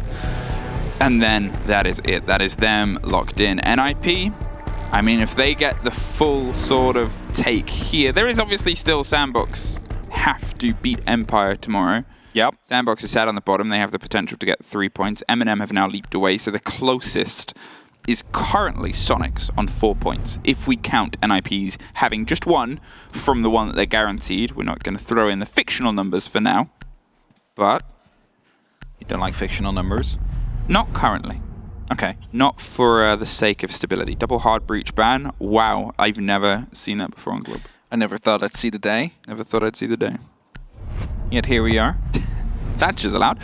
Which means now, either way, there's still going to be routes through. Either way, you're still going to have a lot of breaches. The hatches aren't going to be anywhere near as threatening, but you're looking at the amount that you can open up. You'll have to either cycle towards a couple of can openers if you want to try and go for cleaner takes, or Thermite's going to have at least 2 major walls to do, which on CC, on those sort of positions, it's not the end of the world. You've always got Selmas as well. It's not as bad as it used to be. No, it's definitely not. But you gotta look towards that bottom floor as well. You know, if you're gonna be bringing a ace, it might just be better to bring a buck actually. And some of you might be wondering, why Hap?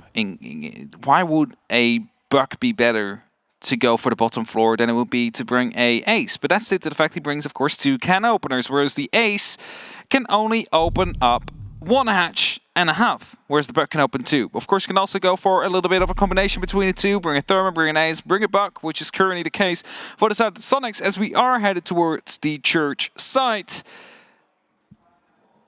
But I'm wondering if the buck chose the flashbangs or the can openers, because that is often a question. Okay, NIP, we've picked up your game on Clubhouse. Now's the chance to prove flashbangs. All right.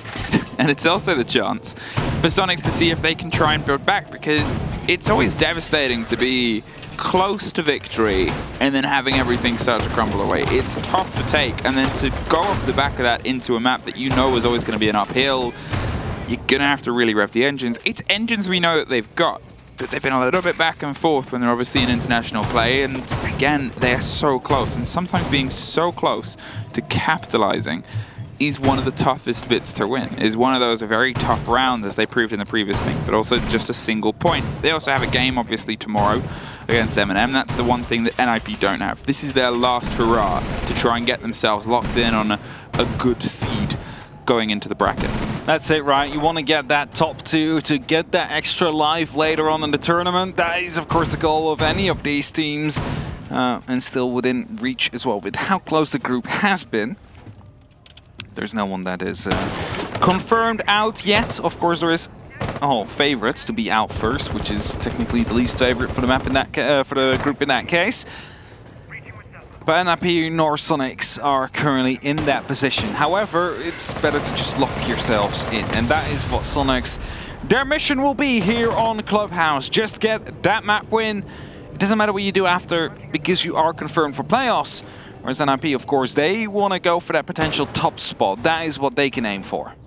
Yeti was just holding on with Psycho just at the top of blue stairs, using an exothermic all the way at the top of gym wall. I mean, as I said, they are kind of precious resources right now, because if you're going down to the basement, you've got a lot of hatches to dig your way through. But with the utility that was placed up here, that was all to waste time. A minute has been wasted. They've still got to clear the middle floor now as well. They're cautious about the possibility of somebody slipping past, but NIP have entirely headed downstairs.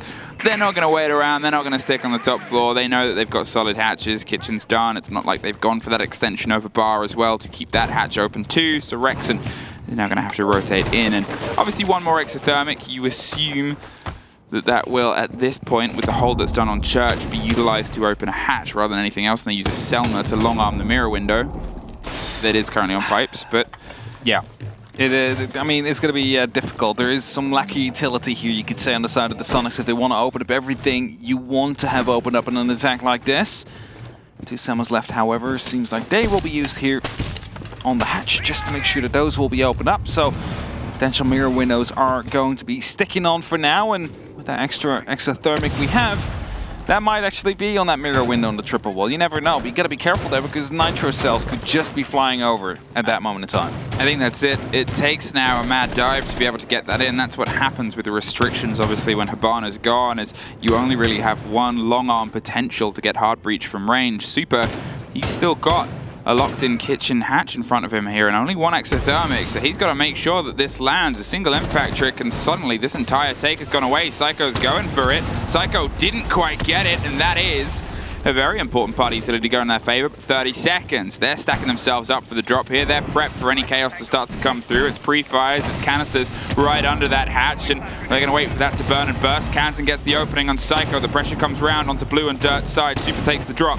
The angle's being held and attempted there, as Super's going to see if he can stick it. The rotation comes onto the box side. The C4 locks off the diffuser around the back of the A case, and all the way over the top. Rexon with the pickup. Pino with the drop back down. They've got him, but it's one left, and defenders just clutch in on that opener.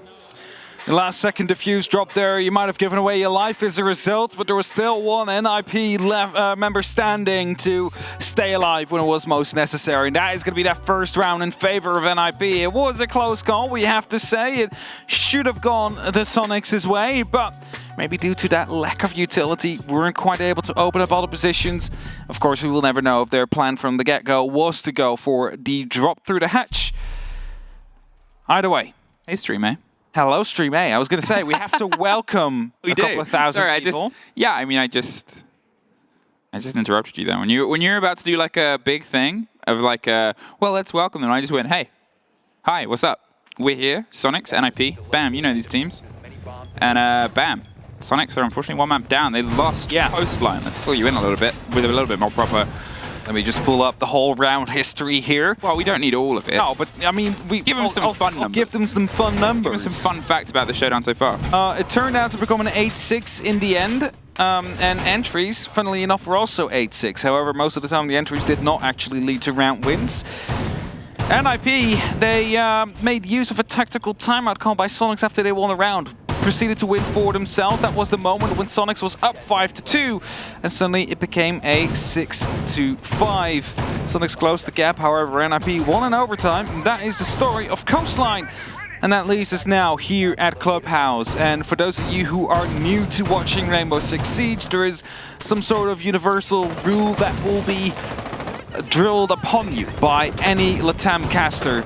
And if you watch any event as well internationally, and it is do not take the ninjas to Clubhouse. And even though the Soniqs just got quite close in that very first round, the round win still in the hands of NIP, and that is what matters most at the end of the day. There is no, you know, other lasting factors if you lose members throughout a round. I think that's the one thing that you can sort of see if you have a quick digest of all the intel. If you missed the previous round before, that there was only one player left on NIP and only 2 of them had been able to be dropped on the side of Soniqs, and yet still the round is their favor. This time, it's an early swing. Psycho leans in, takes care of Grixer as 3 drones pummel their way through the open CC breach here. With the limitations that we talked about a little bit, obviously Pavana and Maverick gone, Kaid's off the board, but Thatcher with obviously still Ace and Thermite on. Sites like this, you're going to see standard takes. You're still going to see not the true amount of limitations, because a combination of that Thatcher and that Thermite will be able to crack open, and then Selma here on the backside to get your rotations into the bottom. Muzi, he's out of there. He is toying with the idea of taking a little bit of a stretch here. If undroned, he could get a pretty mean rotate round towards the lounge side and back up that player where there's already a double down, a game that NIP love to play. Entirely Garage is open up now. That is right for the taking on the side of Soniqs, and it is very important to get the Garage control. They open up the breach at the very first 20 seconds of the round. Garage is often the next step. You need to get these mezzanines under control, and that's exactly what the Soniqs are currently doing. You create a rotation afterwards, actually find Kamikaze through 2 walls there. Rexon able to get it down. Not quite to confirm yet, but it provides them some time. The opening will be made, and flashbangs are being tossed in. The plans can soon start to command. Super, however, is still on that balcony. No one else is there to provide the cover, and as Yeti's already deep inside the side, he's being slowed down by a Banshee, but they have to be careful that there's no utility coming in from below. For example, Psycho still playing out there. Yeti has pushed himself closer and closer. There's obviously the player underneath lounge. It looked like there was a jump out over on the balcony side as well. Kamikaze's injured, but with all the hands and C4s, it's a wide swing that Yeti's able to pick up on his farther away position. There is a body underneath. They still have lounge control, and that's really the only bit NIP have. You can see them dropping off and going for the rotate here. They're trying to stretch themselves back round, back up the side of red. It's explosive, but it's Soniqs that are able to lock it in. The plant goes down. Now, as they double up and funnel their way up to the top of red, the first is knocked back down. Psycho suddenly just sees a smattering of his teammates' bodies, and, well, they know where he is. There's not really a huge amount he can do right now with all the openings, with all the control of Garage, and all the way across opened up into his favor. Soniqs, they battle back, and they get their return and revenge to a 1 apiece. And this is exactly what I said. Them forfeiting the Garage. Not quite sure why, because honestly, as soon as that wall opens up in the first 20 seconds, which it should at this level of play with a Thatcher available, there's absolutely no excuse that that wall will stay closed for longer than any 20 seconds. The Garage is going to be that tricky part. That is where you need to fight to get control. But they just dropped. They gave it away, and you might be all right. That's okay if you have utility to cancel a potential plant. Think of C4s. Think of a bulletproof on the side, which can give you information where the plant's actually coming down. But it was none of that. Just an impact and a guess. But it was the wrong guess. And eventually they weren't quite able to find Super, who got the plant down in the end there. And that leaves us at 1-1.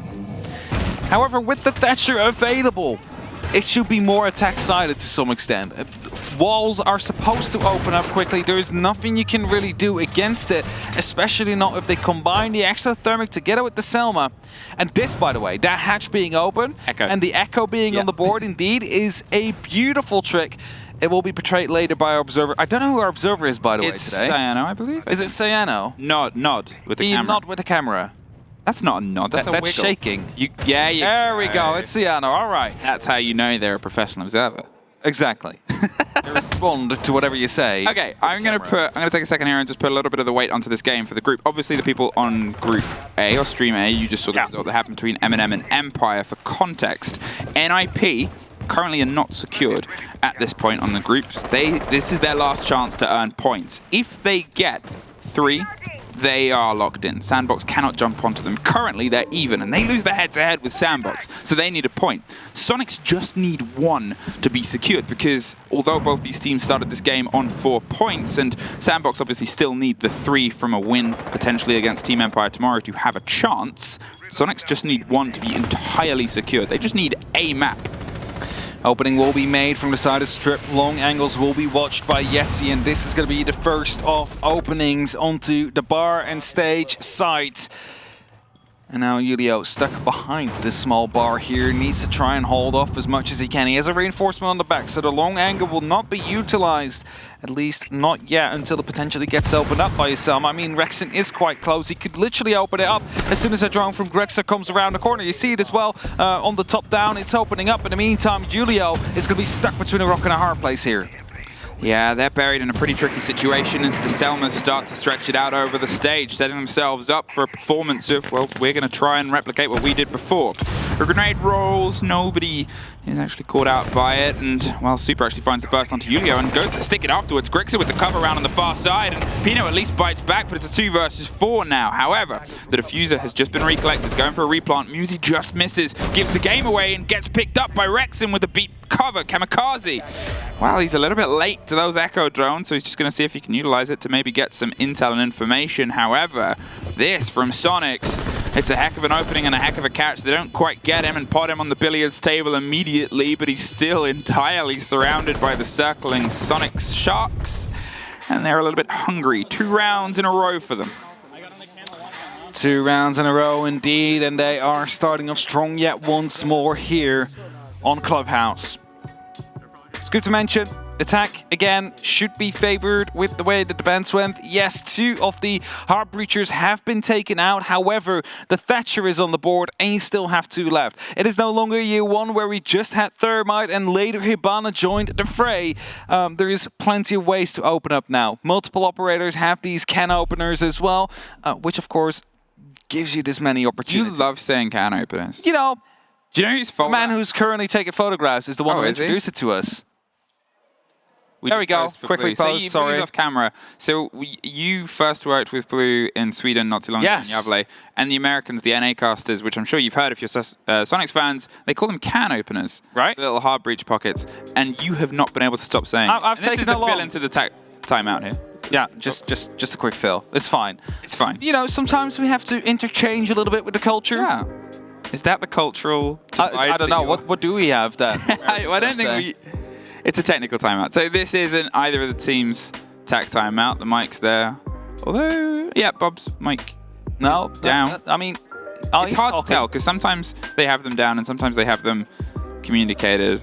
He's not talking yet, but the mic is down. Let's just assume it's technical. Oh, yeah.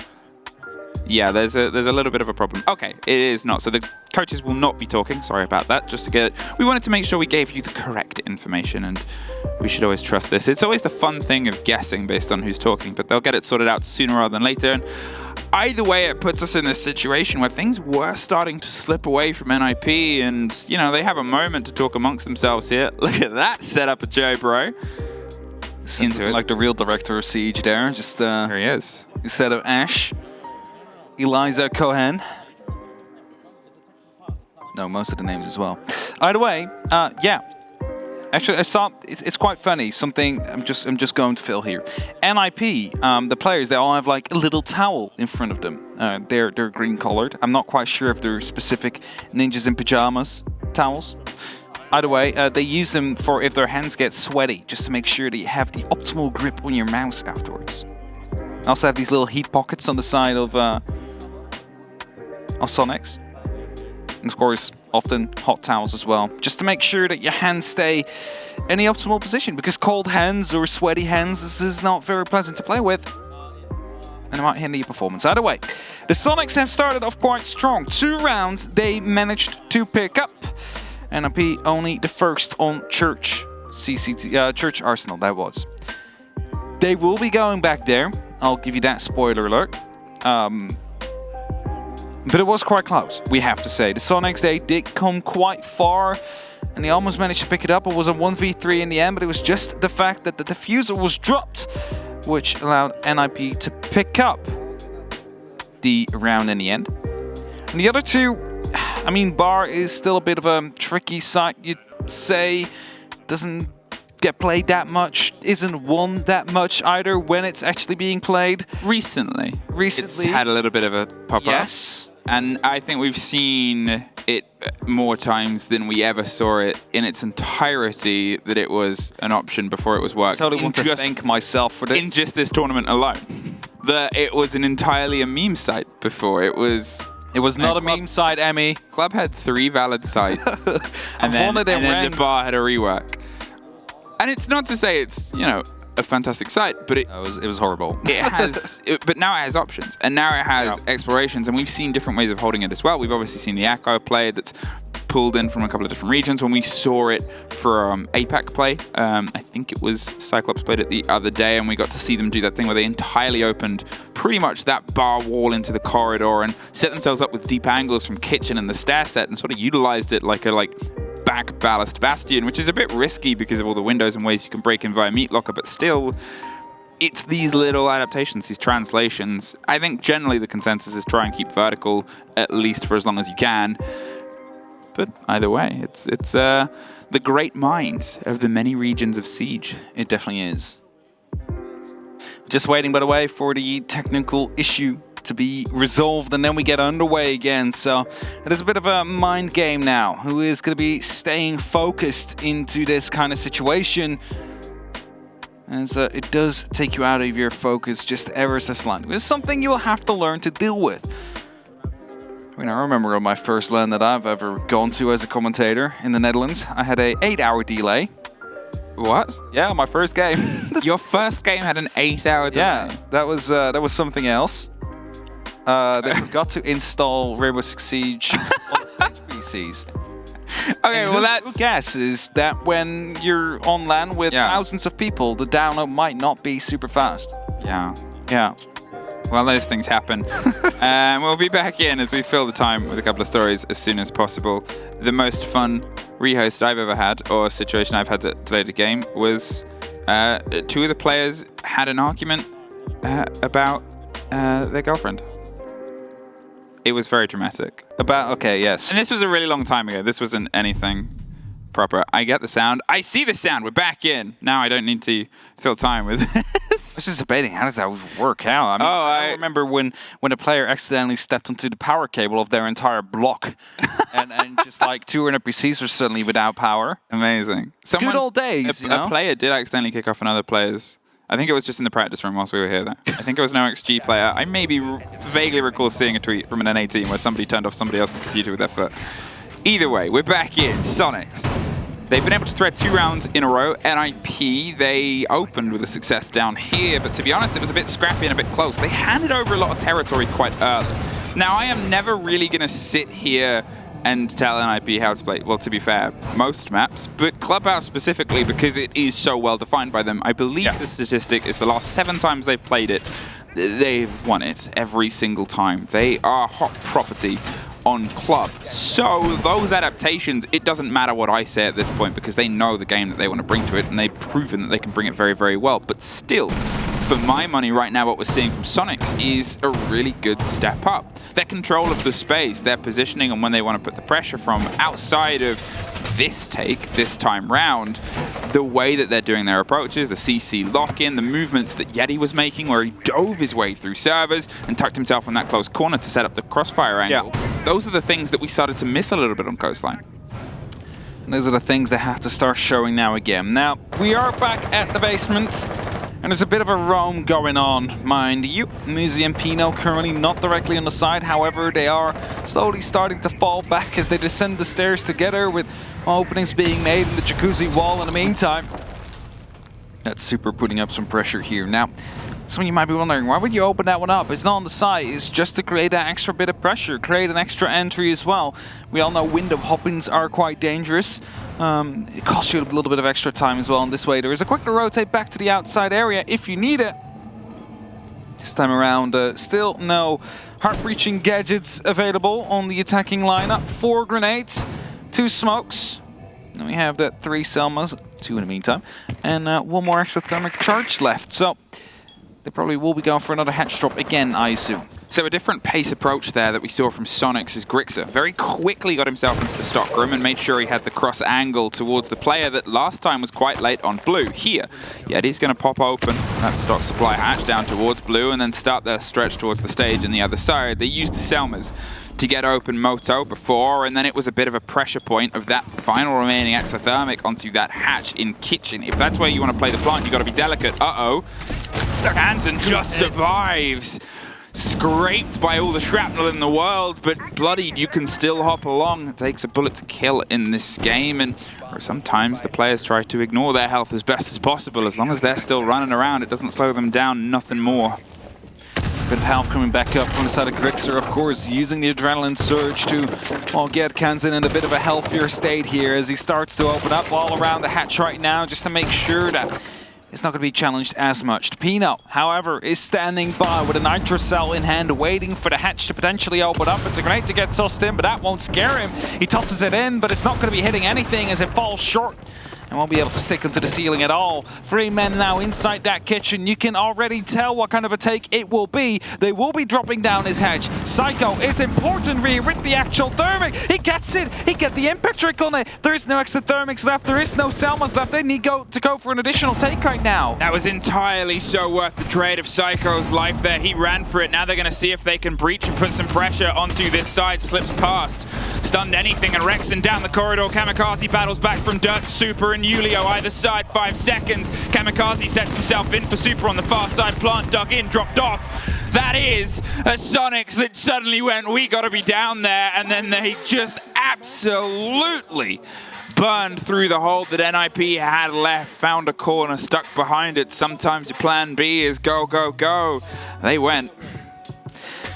There we go. A man gave his life to stop the hatch from opening up, and normally you would say that is it. 20 seconds left on that clock. There's no way they can come back from this. And then the Soniqs, they just start rushing every single other opening they had created beforehand, which of course is Selma into Dirt, which is the hatches in blue in Moto, with the staircase going down as well, trying to challenge the mirror window as best as you can. And you know, we had a man going prone right behind that minibar, and at that moment in time, what you heard was a continuous rain of fire coming around the corner from an LMG. Oh, they go. Grixer. They don't stop firing. They don't need to reload, and so there's nothing you can do. And then they keep going. And they keep going. You have a Vector. You're out of ammo within 0.5 seconds. That thing can keep on firing for 10 seconds straight, so you're not going to win that pre-fire battle. So, here's a change. That a lot of C4s in the buckets of NIP. They are adapting their hold down below. They're going to see if they can limit, obviously, the intel game. They play the mute jammers quite tall. They'll put them all the way to the top. There's one in gym usually. There's one in the bedroom as well. They try to waste as much time on top here as well. And Psycho is going to be that stretch, that extension. They've adapted, obviously, with the Goya, with the shields, with the swing round. They give themselves that stretch to try and pop and put the pressure onto the plant once and once again. The change was sort of flirted with on the idea of Soniqs. They had a Ying for a moment, but since pulled back and set themselves up for more of the same take they've done before. The danger is those C4s, because it was close to having a capitalization. If they can try and turn that into a little bit more of a shout of saying, get off our floor, Soniqs, well, with how late Soniqs leave stuff, it might turn into a really costly affair. Now, exothermics, Selma's already being used on either side from the Soniqs. As you said, they need to get these C4s to come in and find a kill. If they do, it's going to be an opening kill. Maybe at least it will be beneficial for them. But NIP are currently not in the favored position with the way that the bans went. I think Soniqs is in the better position currently. But if NIP pick up yet another round, it's going to be a completely different story. If they find 2, with the way that the bands went, I think that their proficiency, their expertise in Clubhouse is going to be able to guide them to a win if they manage to keep their heads cool. Oh, Kansan had him on drone, and Psycho didn't really have an idea. We just saw it on the other side of the gym equipment. He went for a swing, but hesitated. That hesitation got him a great take.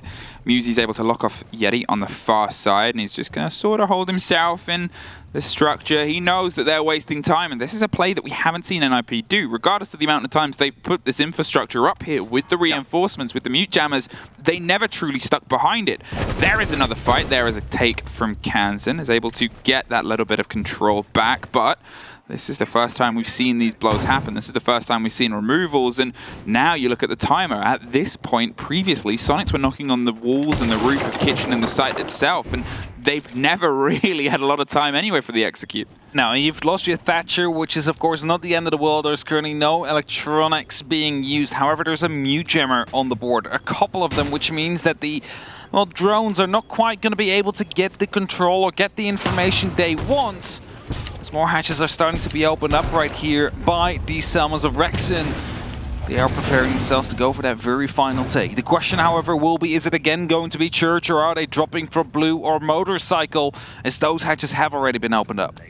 Kamikaze with the canisters is just going to stop the push potentially here from Blue. There it is, underneath the hatch, because at this point, when you've got all three, why not just limit one of their approaches and their chances? Here's some of the grenades rattled down. That one rattles a little bit closer, but too far. He's allowed to stay where he was. Second canister, second pop, second burn, 15 seconds, and he still obviously has a little bit more in pocket here. There's a spray. Kamikaze drives himself forward, is going to get behind them, finds another. Kamikaze on a deep dive drive all the way around the back. Rexen locks off one, but barely any time left. They cannot find that missing connection without a diffuser. Well, that is NIP.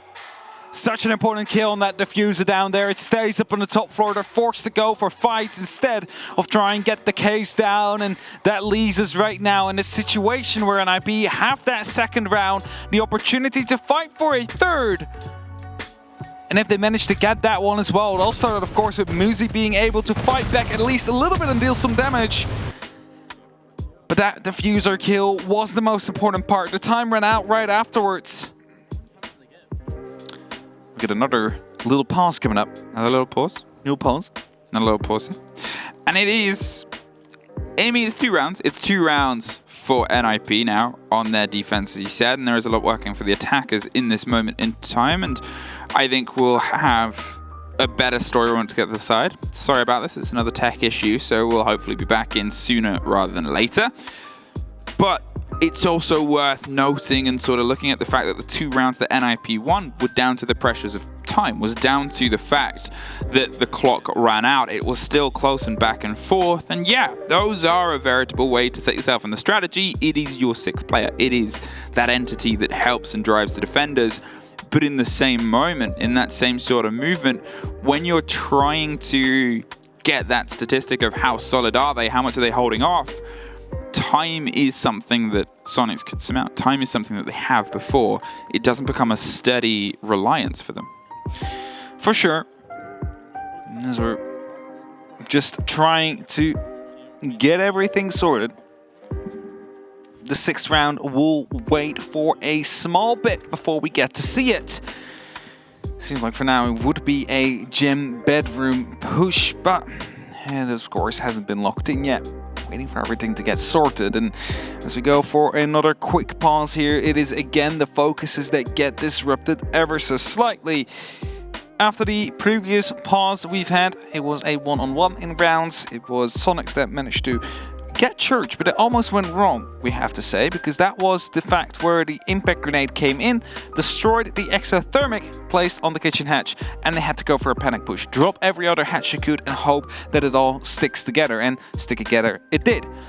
Second round, however, it was again getting quite close. The Soniqs had an advantage. However, the diffuser carrier dropped as they took a gunfight onto Blue, forced again the gunfights to be forced out, and unfortunately this time, for Soniqs that is, NIP was able to come out on top. So 2 times where the end of the round seems to be quite panicky, quite chaotic, but still managing to win it in the end.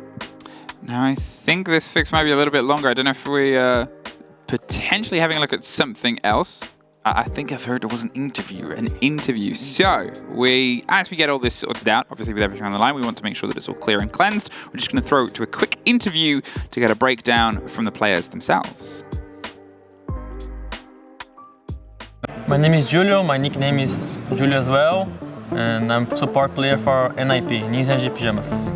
I like to play support, Kamikaze find his role as support, and the other 3 like to play really aggressive and like intermediary and aggressive, so yeah, everyone's really happy. Like to be world champion is really nice to defend the title, but we don't feel like extra pressure. For us, it's just another tournament, you know. We always want to win, you know, so we were not that happy in Sweden, but like we were really bad at Mexico, so we stepped it up a lot. So it is good, but we always wanted to win. I think even these losses that we get is even more motivating than win a tournament, you know, because sometimes we get comfortable. So we are always in these ups and downs in sport half, you know, to always be competitive. We never get tired, like everyone on the team is really competitive, you know, so you always wanted to win. Sometimes we have ups and downs, like I said, but it's normal for everyone. So we're never like satisfied, you know, we're always trying to change and to be better, you know, just try to be better always and never be comfortable with the current position of the team, even if we are playing good. I think everything at our group is really good, you know. We play best of 3 better, so we are really confident. But yeah, we are analyzing all the things, and yeah, all the matches gonna be hard, you know. I don't know, man, really who is the weakest team, because all the regions are like balanced, you know. The APAC was not that good, but now they are really good. We were like analyzing sandbox VODs and like, oh man, they're really good right now. If we don't win the championship, I hope some Brazilian team win, you know, to maintain this Brazilian dynasty, because we are from Brazil, you know. If our region is good, we're gonna be good with them, you know. I think that now it's a really good time for the Rainbow Six scene, because all the regions like had the ups and downs, like NA, EU, now we are the best region, and APAC is being better, so like I think this year is gonna be more balanced, all the regions, and it's really good for the scenario.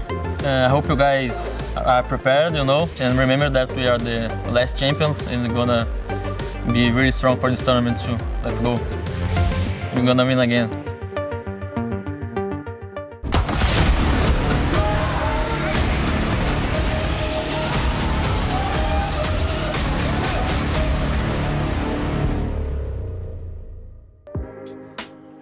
Hi. Welcome back. Welcome back. We're back. We're still in the middle of a game. If you've missed it, we are just quickly getting a technical issue sorted out for one of the players. So we are filling time, and I guess they're filling themselves, that little booth with all the computers and the players, with a little bit of tension because of everything that is on the line. Yeah, this is where experience comes into play, of course, because it gets you out of your focus. It is not the best thing. I mean, especially if you're just getting in that groove, NIP just won that round. But now the Soniqs have an opportunity to reset themselves again. They're like, all right, let's calm it down. Let's just take it for another round. I mean, there is one to go on the defense of NIP. And they want to win it. NIP wants to win it. Soniqs want to win it. I still think the attack is slightly favored with the Thatcher, of course, on the board. And the Soniqs, they bring it out yet once more as well. As NIP going for the gym and bedroom this time. A sight we haven't seen yet today. That's it. I mean, it's... Obviously, we get a slightly different perspective because we have multiple different feeds. They've gone to it on their choice a little bit, and then they've gone off it. They've sort of pulled themselves into it in a way. They've dabbled with the idea of, let's go to gym. No, we can do this, we can do this. And at this point, to try and pull themselves level, I think they've got to see if they can get any trick out of the book. And a bit of a surprise factor in sight might be that surprise factor. And a sight to see if them on an even 3. There's a handful of C4s and the intel that might come across. There's the stretch and extension towards the CC side, which is always generally seen and expected here on the play around. Red turns into a bit of a bastion, which is why it has the support of the Banshees, of those little Wamine discs and donuts to catch all of the danger. Round 6 to be underway. Let's see how this one will be working out. For NIP, it's a new site, one they haven't gone to before yet. Of course, we know that they are quite efficient in opening up. Soniqs, that is, as they are using that EMP plus Selma plus exothermic, which makes it really difficult for defending teams to even defend against it. And NIP, they have decided, you know what? You're right.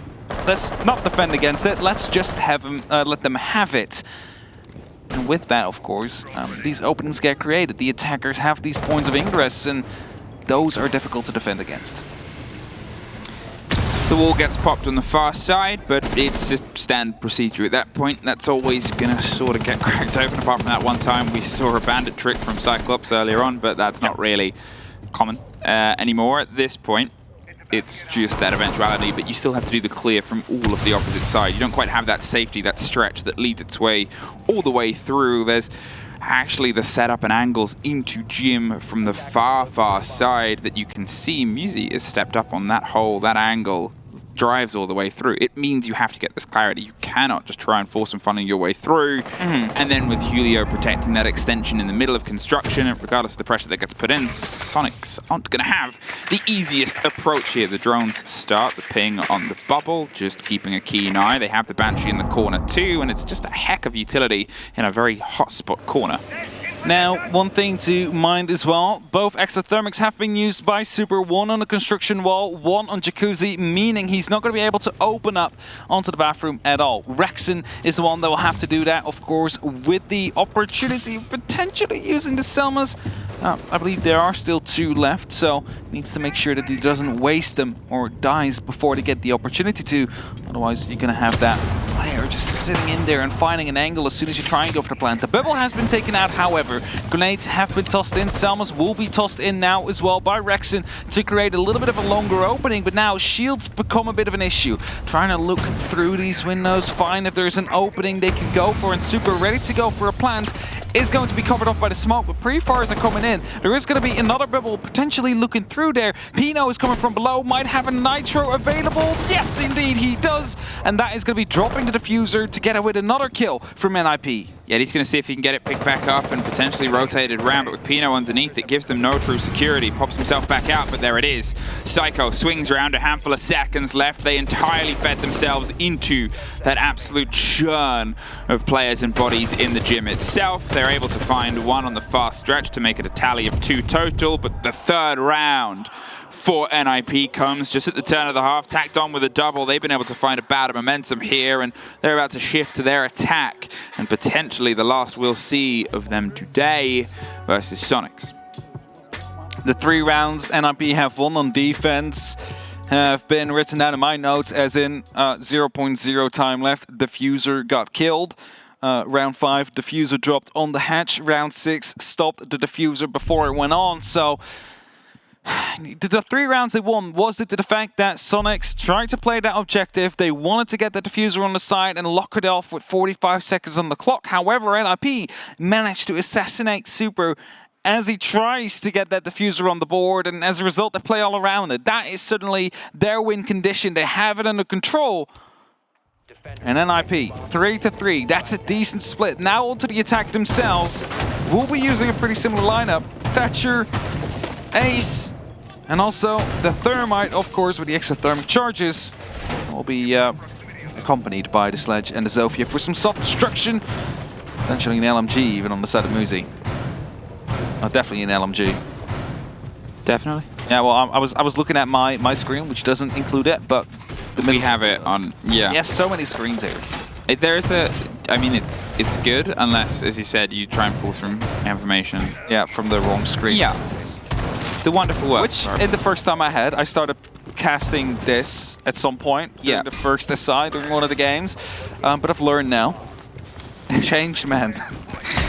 So, the stretch down into the basement. Heaps of intel and information as a solidity there from the pockets of Kansan and Grixer. They have the extensions. They're not playing themselves tall, though. The limitations on, I guess, stopping the drone game approach that might come through. No Mute, no Mozzie, which became a big factor of NIP in slowing down Soniqs on the approach across the map. But to be fair, the way NIP opened their holds down here, they weren't always the most progressive. They seemed to find themselves stumbling and sort of suffering that approach from Soniqs that screamed its way through those early floors. NIP, they obviously still have the same sort of pocket utility that was brought against them. It's standard, especially with what's on the options here of being able to have their approach breached and broken across the top now, but what they do keep in their pockets, by the looks of it, is both exothermics. It sounded like that was just a standard breach to get themselves across the top, and that one extra bit of utility can buy you so much extra if things fall apart, as it did for Soniqs once.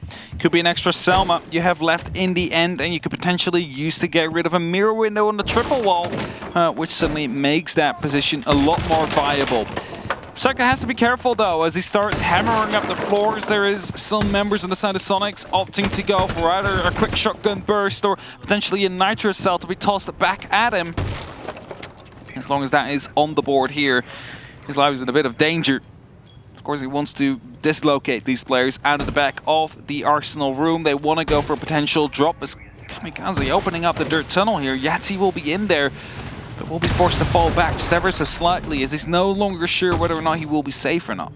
Dirt becomes a plan B. Dirt gets itself prepped up and it allows a player to move through. And as you said, with the play on the hatches here and the Thatcher, they're going to get that potentially locked in. Maybe that's a quick roll towards the back line just to stun anything. And that's the Selmas popping, but there's no mute jammers to stop this anyway. It was a well-coordinated attack against utility that didn't exist, but it's better to be safe than out of Selmas. The first gets impacted off, but it still means Kansan cannot continually play that. The second hit the mirror window dead on, I believe, or just on the split side of it, so it pops it open, and that's a second. They still don't have a right route through, but they do have a third one to try and be popped down. They're waiting for a swing to come through. There it is, a long line, and this one will connect, but the canister is just going to stop the full swing through. 30 seconds. They're stacked up right above Kitchen. Pino goes for the drop. Pipes becomes a little bit of a bout and a boust, and Julio has got himself all the way deep in Moto. It's a spray through, one more, and suddenly they've entirely flooded themselves through onto this Pipes wall and Church side. Julio, he's looking for the swing round, the cover on Kamikaze. He's going to see if he can stick it on the far bit. Rexon can't quite get the width on the angle as they're just going to be safe all the way through the plant here. And two Soniqs bodies cannot quite get themselves in. Pino with one and Rexon with finally one back. And wow, that was a very clean attack there from NIP. I'm going to say this is why you don't take NIP to Clubhouse here. They knew exactly what to do, and even if there was a Mew Jammer, the EMP was ready. They're not using none of these hatches because there is no Cade on the board. Everything orchestrated, everything into perfection there, and they know exactly how to go about the matter of business there. And managed to pick up that very first round on their own attack, and it was clean. Not the flawless, because they lost one body, but it was a very clean and orchestrated attack. Nothing really seemed to slow them down in that case, and that is what you like to see. That is the NIP that many, well, viewers will love at home. I mean, it was kind of unstoppable.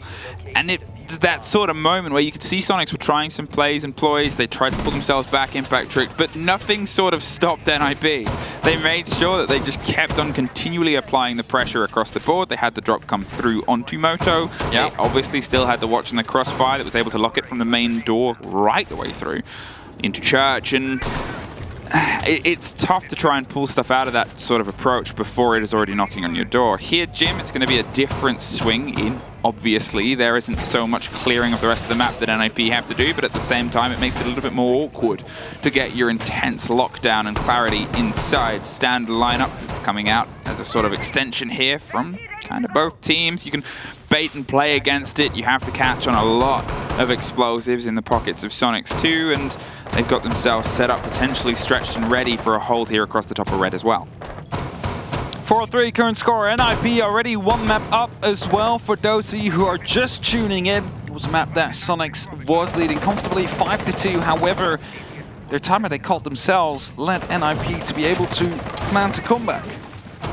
As a result, winning in the end. Now, quick opening will be made into CCTV on the eventual side, but it provides an opening, an entry into that eastern side of the building, potentially to take control of cash as well, and suddenly you have the construction in your hands, which directly borders, of course, the big site itself, the bedroom. Opening as well into Jacuzzi. That means that from both sides now pressure can start to arise, and with Rexon on their own, it seems like NIP is aware of the fact that someone is not where he's supposed to be. Someone is sneaking about on the map and they're trying to hunt him down. And with Rexon trying to go back up these main stairs, there could be a drone ready. There could be something waiting. He could be spotted out, but it seems that for now at least he's allowed to go back towards the site or set up an even bigger flank. He at least gave away his position just slightly as he shot at the bar. And Kamikaze has a drone quite near, so he might have heard it, but they're just waiting for a potential flank to happen, and Rexon needs to pass through this door before they realize. There it is. The drone goes ahead. Psycho has the cover in the pickup. The Jaeger's just going to pull away. Doesn't need to take the fight. That's the thing about this game. You're being dangerous. You're wasting as much time as possible, all the way through onto strip, even, and hold yourself steady. They'll either come and fight you and have to have their focus put intently towards you, or you get to come a little bit later to the party and make sure that your boys on site just aren't dropped by the time you're able to return. They're still eyeing up some pressure here, and Musy's obviously been able to get into Cash, they have that stretch, they have that range of rotation. Yeti's tucked in on the corner of logistics with a bit of an angle all the way down the side. The hatch, I believe him, or I assume, is potentially still closed to give him that much confidence, but there it goes right there, and that's where he then goes out of there. Yeti is forced into a trickier situation, 45 seconds. 45 seconds indeed. The pressure seems to be coming down a little bit from the construction side of things. NIP all around the side, but not truly in it. They need to hit it all at the very same time. A punch hole there gets spotted, but not at the right time. And now the Prisma will give away some of the information to the side of the Soniqs. An upside down repel will be a problem here for the side of Kansan as he just sees him run past. Pino takes a small amount of damage here. Kansan misses the opportunity to get a free kill down onto Muzi, who stays alive, but Pino will be able to find a kill. Muzi doubles that up. 14 seconds. They need to get a plant down. Psycho goes down. Kamikaze needs to enter as Grixer gets yet another kill. There it is, all the way locked across the top of 2 versus 1. Hey, remember when I said there's a player underneath? He can't quite get the angle. 3 seconds. They have one more choice, one more option, one more ping, one more play. He's hopped up. He's safe, and they're going to have to go for a rotation instead. Rexon, he pulls himself back round, and he knows the split is the first outside. Can't quite get it over the patio furniture. Kamikaze cements it inside the second itself. It's 5-3, 4 in a row for NIP at this point, and they have started to churn this into a game where from the beginning it was away from them, but here Soniqs are struggling to keep up. This is exactly what I said. I think the attackers are truly favored here. And yes, Soniqs got quite close here. It was a difficult side to attack due to the many windows that need to be hopped through. But when they did get that first round, when they did get that second round on their defense themselves, NIP already knew, okay, we're in a good position now. And they even found a third afterwards. That truly puts them in a good position now, where they are 5-3 up. It's a situation that NIP has been in before when they were the ones suffering the lead that was from the Soniqs. And Soniqs decided this time around, we'll call the tactical timeout when we are actually on the losing part of things. And that might be a difference maker here. At least you take NIP out of their momentum just slightly, and you have an opportunity to directly counter the attacks that have been going through. Jobro might have seen something there about an entry player going through, about an early death that seems to be haunting them, because the last 2 rounds were both entries and plants on the side of NIP. So maybe a small change of operators or a small change of playstyle is exactly what they need. And we are back. CCTV and Cash. NIP 1 round away from putting themselves on not only map point, but series point as well. And Soniqs, they found a 3-1 lead slowly fizzle to a 5-3 deficit. And to be fair, this is kind of close to where their opponent sat on the previous map, though on the other side of it, as they now find themselves suffering the consequences. But we remember how Coastline went. It went away from them. NIP, they were able to pull it back, so it's still far from over for Soniqs here. They just need to see if they can hold on to 1. And suddenly it's only a difference of 1. Build on that, and maybe you can try and break the mantle. Otherwise, you'll find yourself, unfortunately, sitting on that very heavy map and series point. Definitely something that Soniqs do not want to endure as of yet. Now, let's just pull it back. The Soniqs have not played CCTV Cash here today. However, NIP has. What the Soniqs did back then is open up the main wall within 20 seconds of that round. Due to a Thatcher, a Selma, and an Exothermic all being placed at the exact same time, there's nothing you can do in that case. Of course, right now, there is only going to be a mute.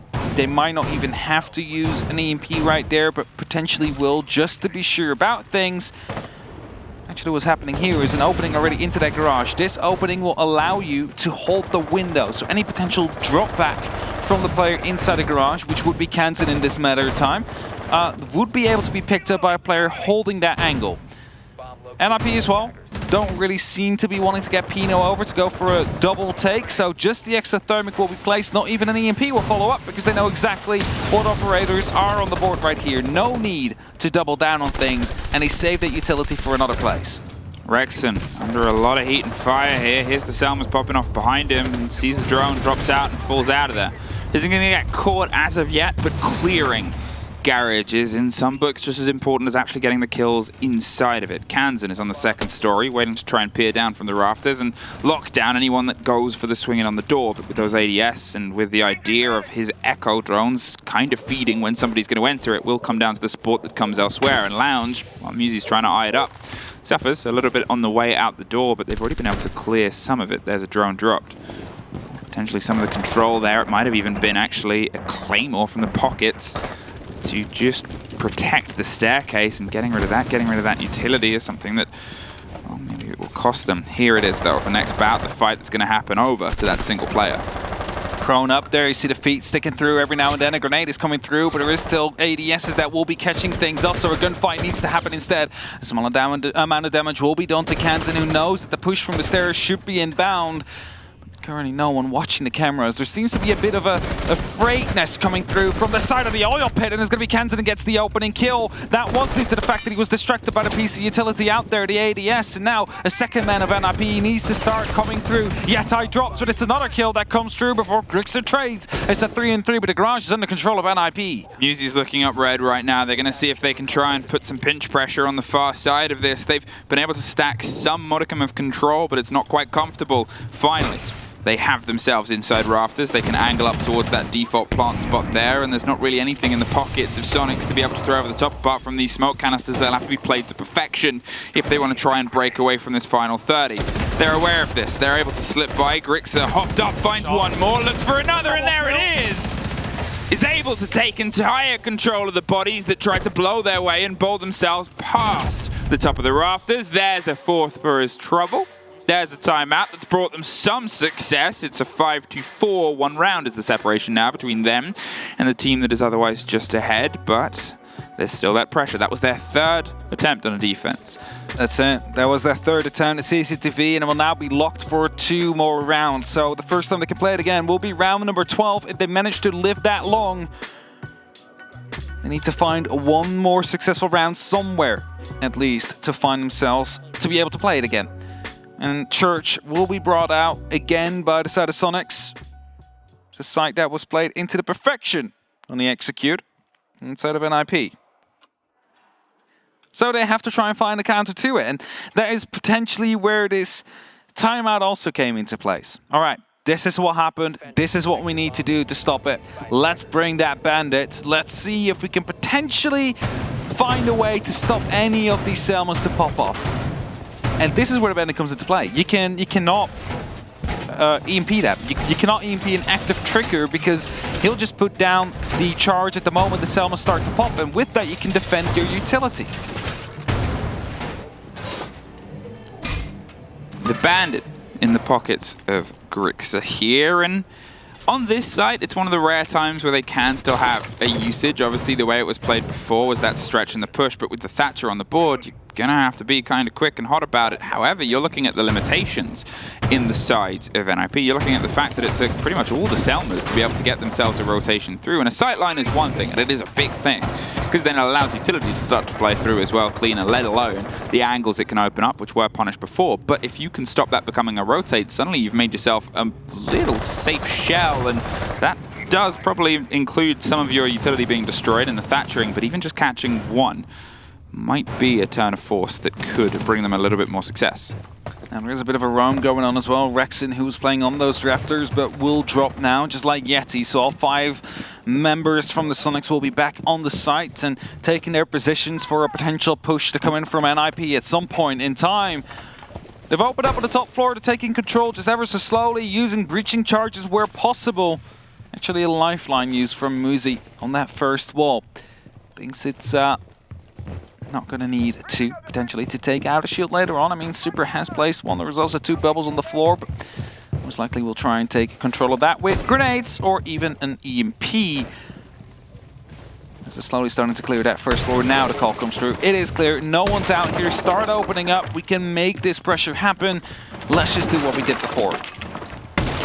Getting rid of that camera from above, not contested by C4s below, and Psycho's free to start opening up these angles, but last time there were 2 Soniqs players that started off around that highly sought after territory underneath the kitchen hatch. Yeti, he pulls back. As that wall gets popped, he's going to make sure that he's actually in a position to be defended by some of his utility, but this is exactly how NIP approached before. They open it up. It becomes an option, not a necessity to their push. They don't try and isolate and send a body through. I guess it depends on how this next portion goes. And this is where a lot of focus comes onto Grixer. Drones come through, they know a bandit's in play, and Rexon's actually going to find the opener against Musi. The Sophia is gone. The Thatcher, that rolls itself through. You can hear a lot of explosives being popped over, and some of it gets caught out. Not all of it is able to pop off, and as I said, if it's just the cost of one, that might be a bit of a make or break difference, but it sounds like the impacts couldn't quite hit the next two.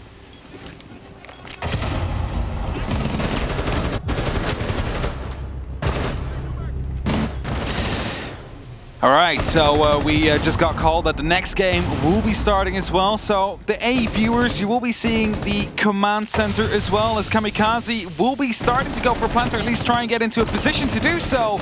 It is Super that gets dropped and brings it back to a 2-on-3 situation, a 5v4. Plant going down. The cover of Pino needs to be perfectly fine, but it's not, because the Owla swings around the corner and gets the kill. It's Kamikaze that goes down, and 20 seconds are left on the clock. Pino, low HP, needs to try and clutch this out, but it seems like we'll just stay put for now. There's nothing he can really do against the 3 Soniqs members who are dug in deep. As the plant went down behind the soft bar, you could easily wallbang it. It's exactly what happened, and it will be another round for the Soniqs here. And it will be 5-5. We are equalized, and let's just quickly go back to the message we just said. A-Stream will be starting again with their game. If you want to see the pre-game, go back to the A-Stream. Bye-bye.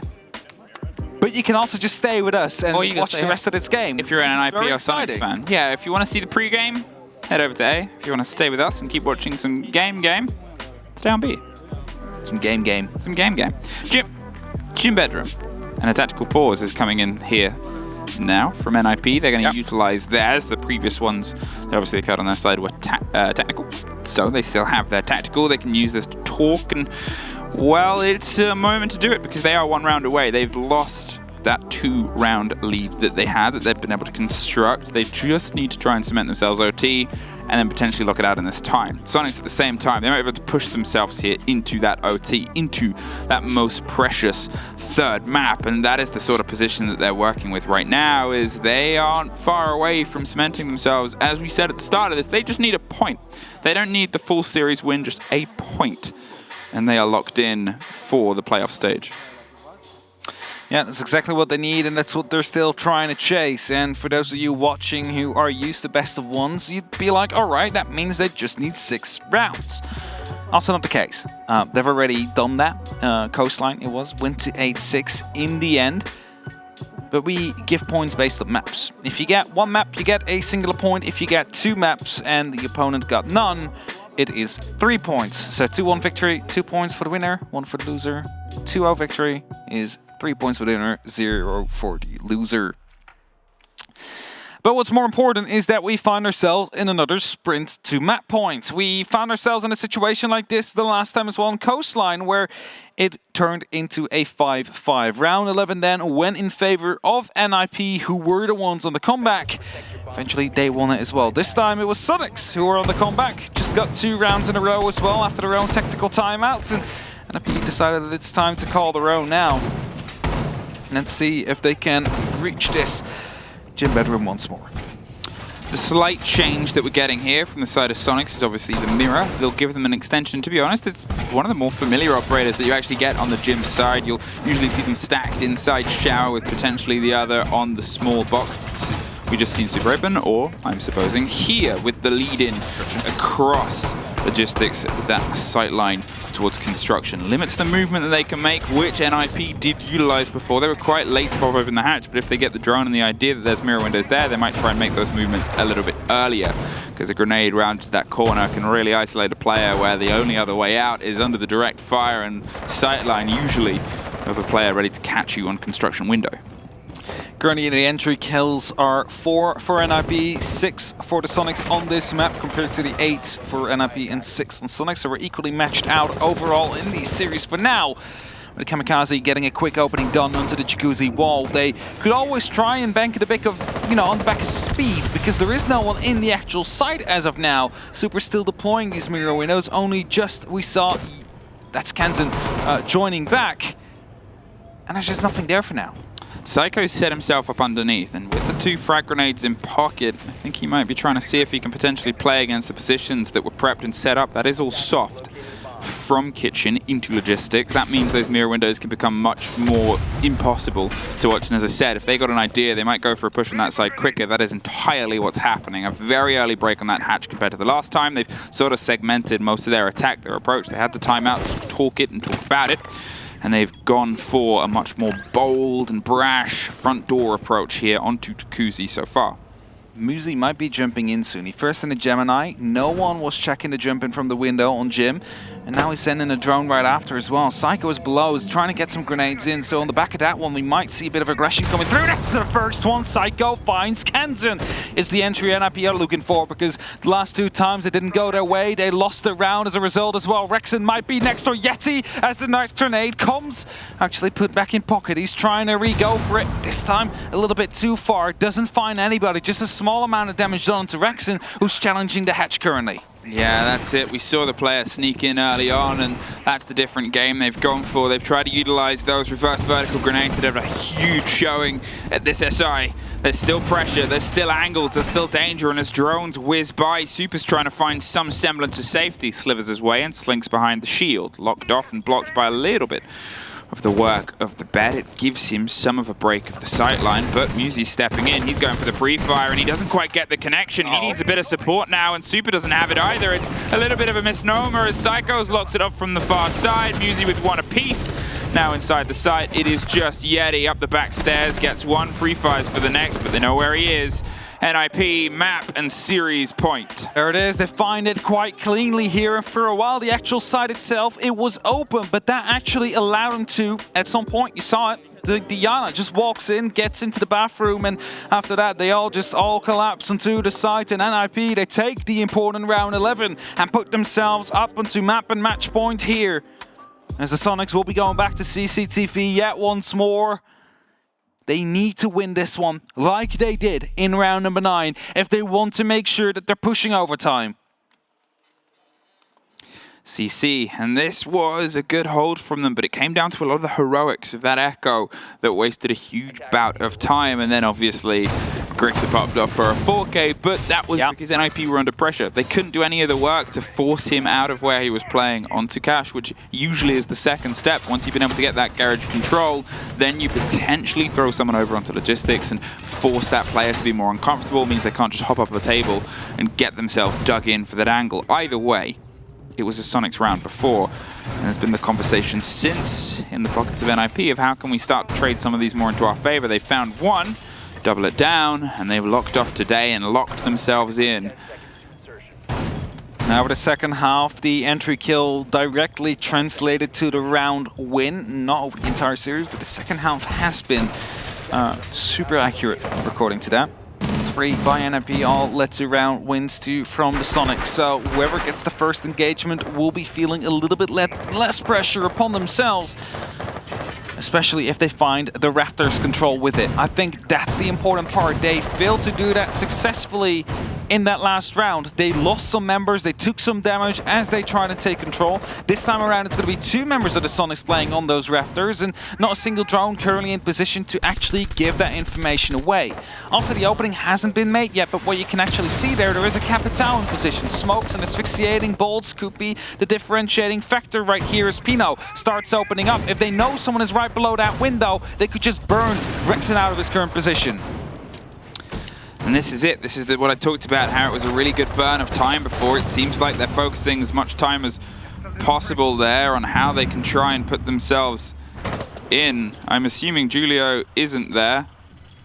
That's not Julio. That will be something else. It's just a visual bug. Visual. Yep, it's Rexon. Issue right there. Oh no, they're going to burn Kansan right there. They know where he is. That's going to be the fire coming through, and Kansan is going to be able to get some help from Rexon and live for now at least. They're both on the same part of the mezzanines right here. It is going to be up to Julio to try and get the kill here as the swing comes around the corner. He will be able to find the first down, but there's still a second member. That's it. So we're just going to have to ignore the box Julio and try our best to remember the lineups right now. The Capitao of Psycho is the one that's causing all this this damage up towards Rex and down, just on the hop on the opposite side. There it is, though. The pressure that's coming through from Lounge, from, I believe, Yeti drops his way around. It's a 3 versus 4. Grixer finds Kamikaze out on the big Overwatch. One more for Super, who swings himself a little bit closer to it. Now with Psycho locked inside, he's going to see if he can go for the creep back up and get the kit back into his pockets as Julio, the real Julio, has gone for a roam outside down towards blue. He's been able to pick himself towards the far pocket. They've got this stretch, this two-body overlook towards the side itself, but without any true control. And, oh, what's that in the pockets of Grixer and Super? So many throwables just to slow this approach. It means that they do not have a clean entrance here. Now, Grixer, the man of the moment before, was hopped up and ready to try and get this fight previously. It's being popped open with the can opener, and Psycho is tentatively eyeing up a plant behind the service, but as I said, Yeti went down. He's ready and waiting for a hop-up of any moment to see if he can get the real Julio that's still hanging out on the outside of the far split, pushed into red. And they're not quite in a position to slow this. The smoke canister comes out from Super, who was the top of red, and Julio, well, that's the real, not the real one either.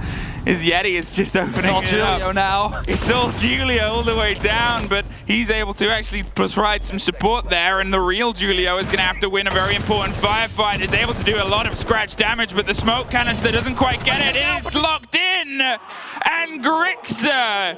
It should really be his name on the bottom, and Julio's scratched out because Soniqs are taking us to OT. They are taking us to OT as well. For a second, I was afraid there. Everybody just froze as they got that final kill. I'm like, did we just... Did everything just stop working for a second there? But they didn't manage to stop that plan. Importantly so, the entry again went into the way of Soniqs, and they managed to get the round win as a result. And as it was all Julio at that point, the 6-on-6 is a fact. Soniqs was able to win the round, even though all members alive were called Julio. That was some of the most confusing casting, tricky casting I've done in a long time. You get so used to just having that as your name pull and just throwing that up. And then I suddenly had to just remember where everybody is, and especially when you have people playing similar operators in terms of both the English setups, and so you just look at the guns and you're like, which one?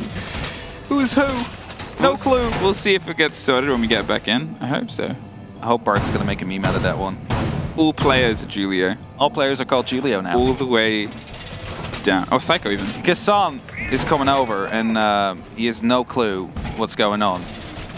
No, we had our beautiful overlay here in the middle, which says the name. You know where it says the name of the player on the bottom of the screen? Every single player was the same player.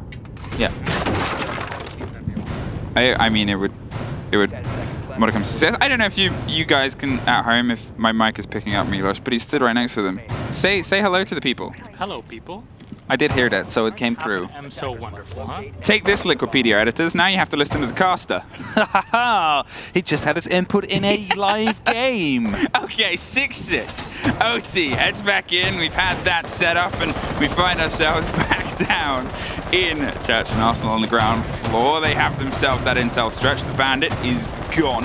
Soniqs tried and dabbled with it, but didn't quite get the full slow down, but it was a successful Church. So they're going to borrow some of the ideas that they had, which is entirely locking it off. They're not giving themselves any stretch or swing as they once upon a time tried out. Instead, they're going with those two hefty bits of utility, the bubbles and those little floating drones of Echo, and then they have the Melusi, they have the Banshees, and they have the smoke canisters. Things to sort of keep them a little bit active, but a little bit at bay. For sure.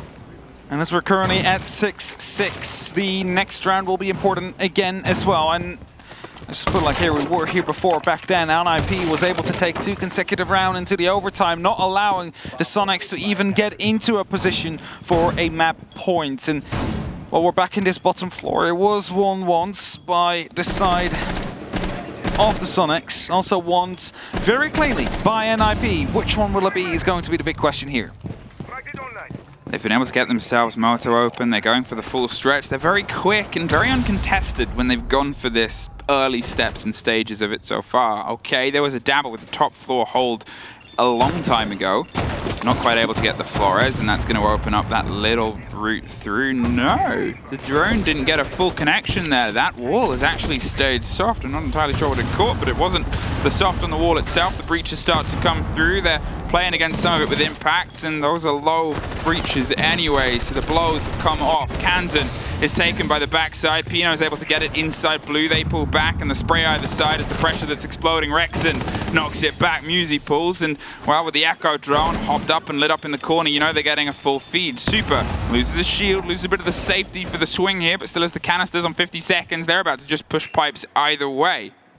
They need to do that indeed, but first an opening needs to be found. Blue is clear, Super still inside of Church, of course. Kamikaze needs to this time find a way into a safe place to go for a plant, so he cannot get banged, and Super is going to be picked up right here. Kamikaze now has the opportunity to start to go for a plant. Psycho finds one as well. The smoke canister is slowly dissipating as Rexon and Grixer are both on the back of the armory right here, stopping or hoping to stop Pino from moving in, but as the plant will be initiated right now, Rexon needs to go aggressive, gets punished for it by Pino, leaves it all up to Grixer, who gets the first with the Alda, does not need to reload, well actually needs to reload soon, 12 bullets in his magazine, needs to find 3 more, that is not going to be working out for him, and there's going to be a long reload time coming in very soon if he doesn't die before that. Because he needs 7 seconds to go for that defuse. Chooses to go for it now. He needs to swing these corners effectively, but Pino prone on those main stairs will be able to pick him up first if he continues to push around. As he heads into blue, there's no rotation here, but he might find an angle to pick up a kill. No, he will not. Pino from the main stairs locks it off, and that is yet again a map and match point here for NIP. Well, they find themselves battling here, and last time we were in OT, they were able to take both and push themselves into that final sector. And here, well, it's all Soniqs can really do to have a glimpse of that sector of victory painted across the floorboards. It's down to Church and Arsenal once again. This is one of the things I talked about. The lesson that NIP learned is let's waste Soniqs' time elsewhere. And yeah, since the beginning, they played the mute up top. They had the hard reinforcements, but they just handed the ground down in those early rounds. The time that they were successful in the Church hold, which was one of the last 2 rounds that they played on their defense, they put a fight in upstairs. They battled back. They actually stuck in, and it was a minute, and they lost 2 players because of the engagement, but it was a minute, and Soniqs desperately needed that the other times that they pushed onto the site. Yeah, 2 out of 3 times that NIP has played the Church side as defenders. They won it twice. Once it was the diffuser that got dropped, however, a panic push came through on the side of Soniqs. Actually, no, it was the impact that came through, stopped the kitchen hatch. They were forced to go elsewhere, and as a result, they still managed to get the gunfights through. The other 2 times came on the back of a diffuser that was dropped or stopped with the time running out in the end there. So, as you mentioned, the wasting of time is going to be the decisive factor here on NIP. And then the question is, okay, are we going to set up a roam, waste time like this? Or are we going to turtle down and let them try and skirmish with us on that site? Whereas we're not really giving them an entry and force them to drop down these hatches. Well, Pino's stacked up at the top. He's not entirely leaning against the hatch, but he has a C4 in pocket, and Musi has one too. He's not too far away. They've been beneath this hatch before, but it's a bit of a long stretch that Soniqs usually open it up with. Kansan's heading to the top with the sledgehammer. He might try and bait the play out, whether they have an expectation or intel or not. You can see Pino's prepped. Pulls it, rips it. No, doesn't go for it. He sort of waited. He didn't want to catch them on it itself, but with that finally being opened, he's going to get out of there. He wasted some time. 2 minutes is gone. They've been able to drop themselves back, and back everybody now from NIP is down on the ground floor. How long it takes Soniqs to realize? Let's find out. And they did what they needed to do. They stayed alive up there. They didn't take any fights, but at least got themselves spotted. The walls open up, and that forces their drones to come in again, potentially with a lead-in of an actual gun as well. And as Grixer is now finished getting the first floor drone out, it's Rexon already near the oil pit, setting up a Claymore for a potential late flank or rotate from NIP to at least stop it. Not that they have been really angsty to go for it. But, you know, better be safe than sorry, as you said, or better be safe than without. Selmas, it was before. There's 90 seconds on the clock. 90 seconds in NIP. They win this with a 2-0. Another C4 is prepped there, ready to see if they can make contact with the sledge. It's ripped. That's it. On Kansan. He's safe. just slipped past there, escaped, and the timing was he was already halfway out the door onto the solid cement below, so those steps saved his life from the shrapnel that might otherwise have started to make a push a little bit more dangerous, especially when you've got a smoke on the board and you assume some Goyo shields alongside the stick and poke leg effects of those goo mines. There's still these rotations coming through, still the preparation underneath the hatches itself. Super's going to be able to get that one open. Kansan does not get anything further. Finally found with a C4 after many attempts across a couple of different rounds. They've had that bout of success. It's a game that they have again played against Soniqs. You're not getting comfortable. We're going to lock you in. On an opening right there, but this time around Soniqs wants to go for a different take. They opened up on a triple wall there. Muzi takes a lot of damage on the approach by a grenade that potentially blew up. Pino playing right around the motorcycle, waiting for the sound of a drop, and he would swing with a shotgun at the exact same time to assure himself that he can pick up that kill. In the meantime, the smoke canisters are being deployed as well. 20 seconds, the drones are starting to flood in. They know exactly where they need to go right now. Is NIP going through, or is it Soniqs that gets to map 3?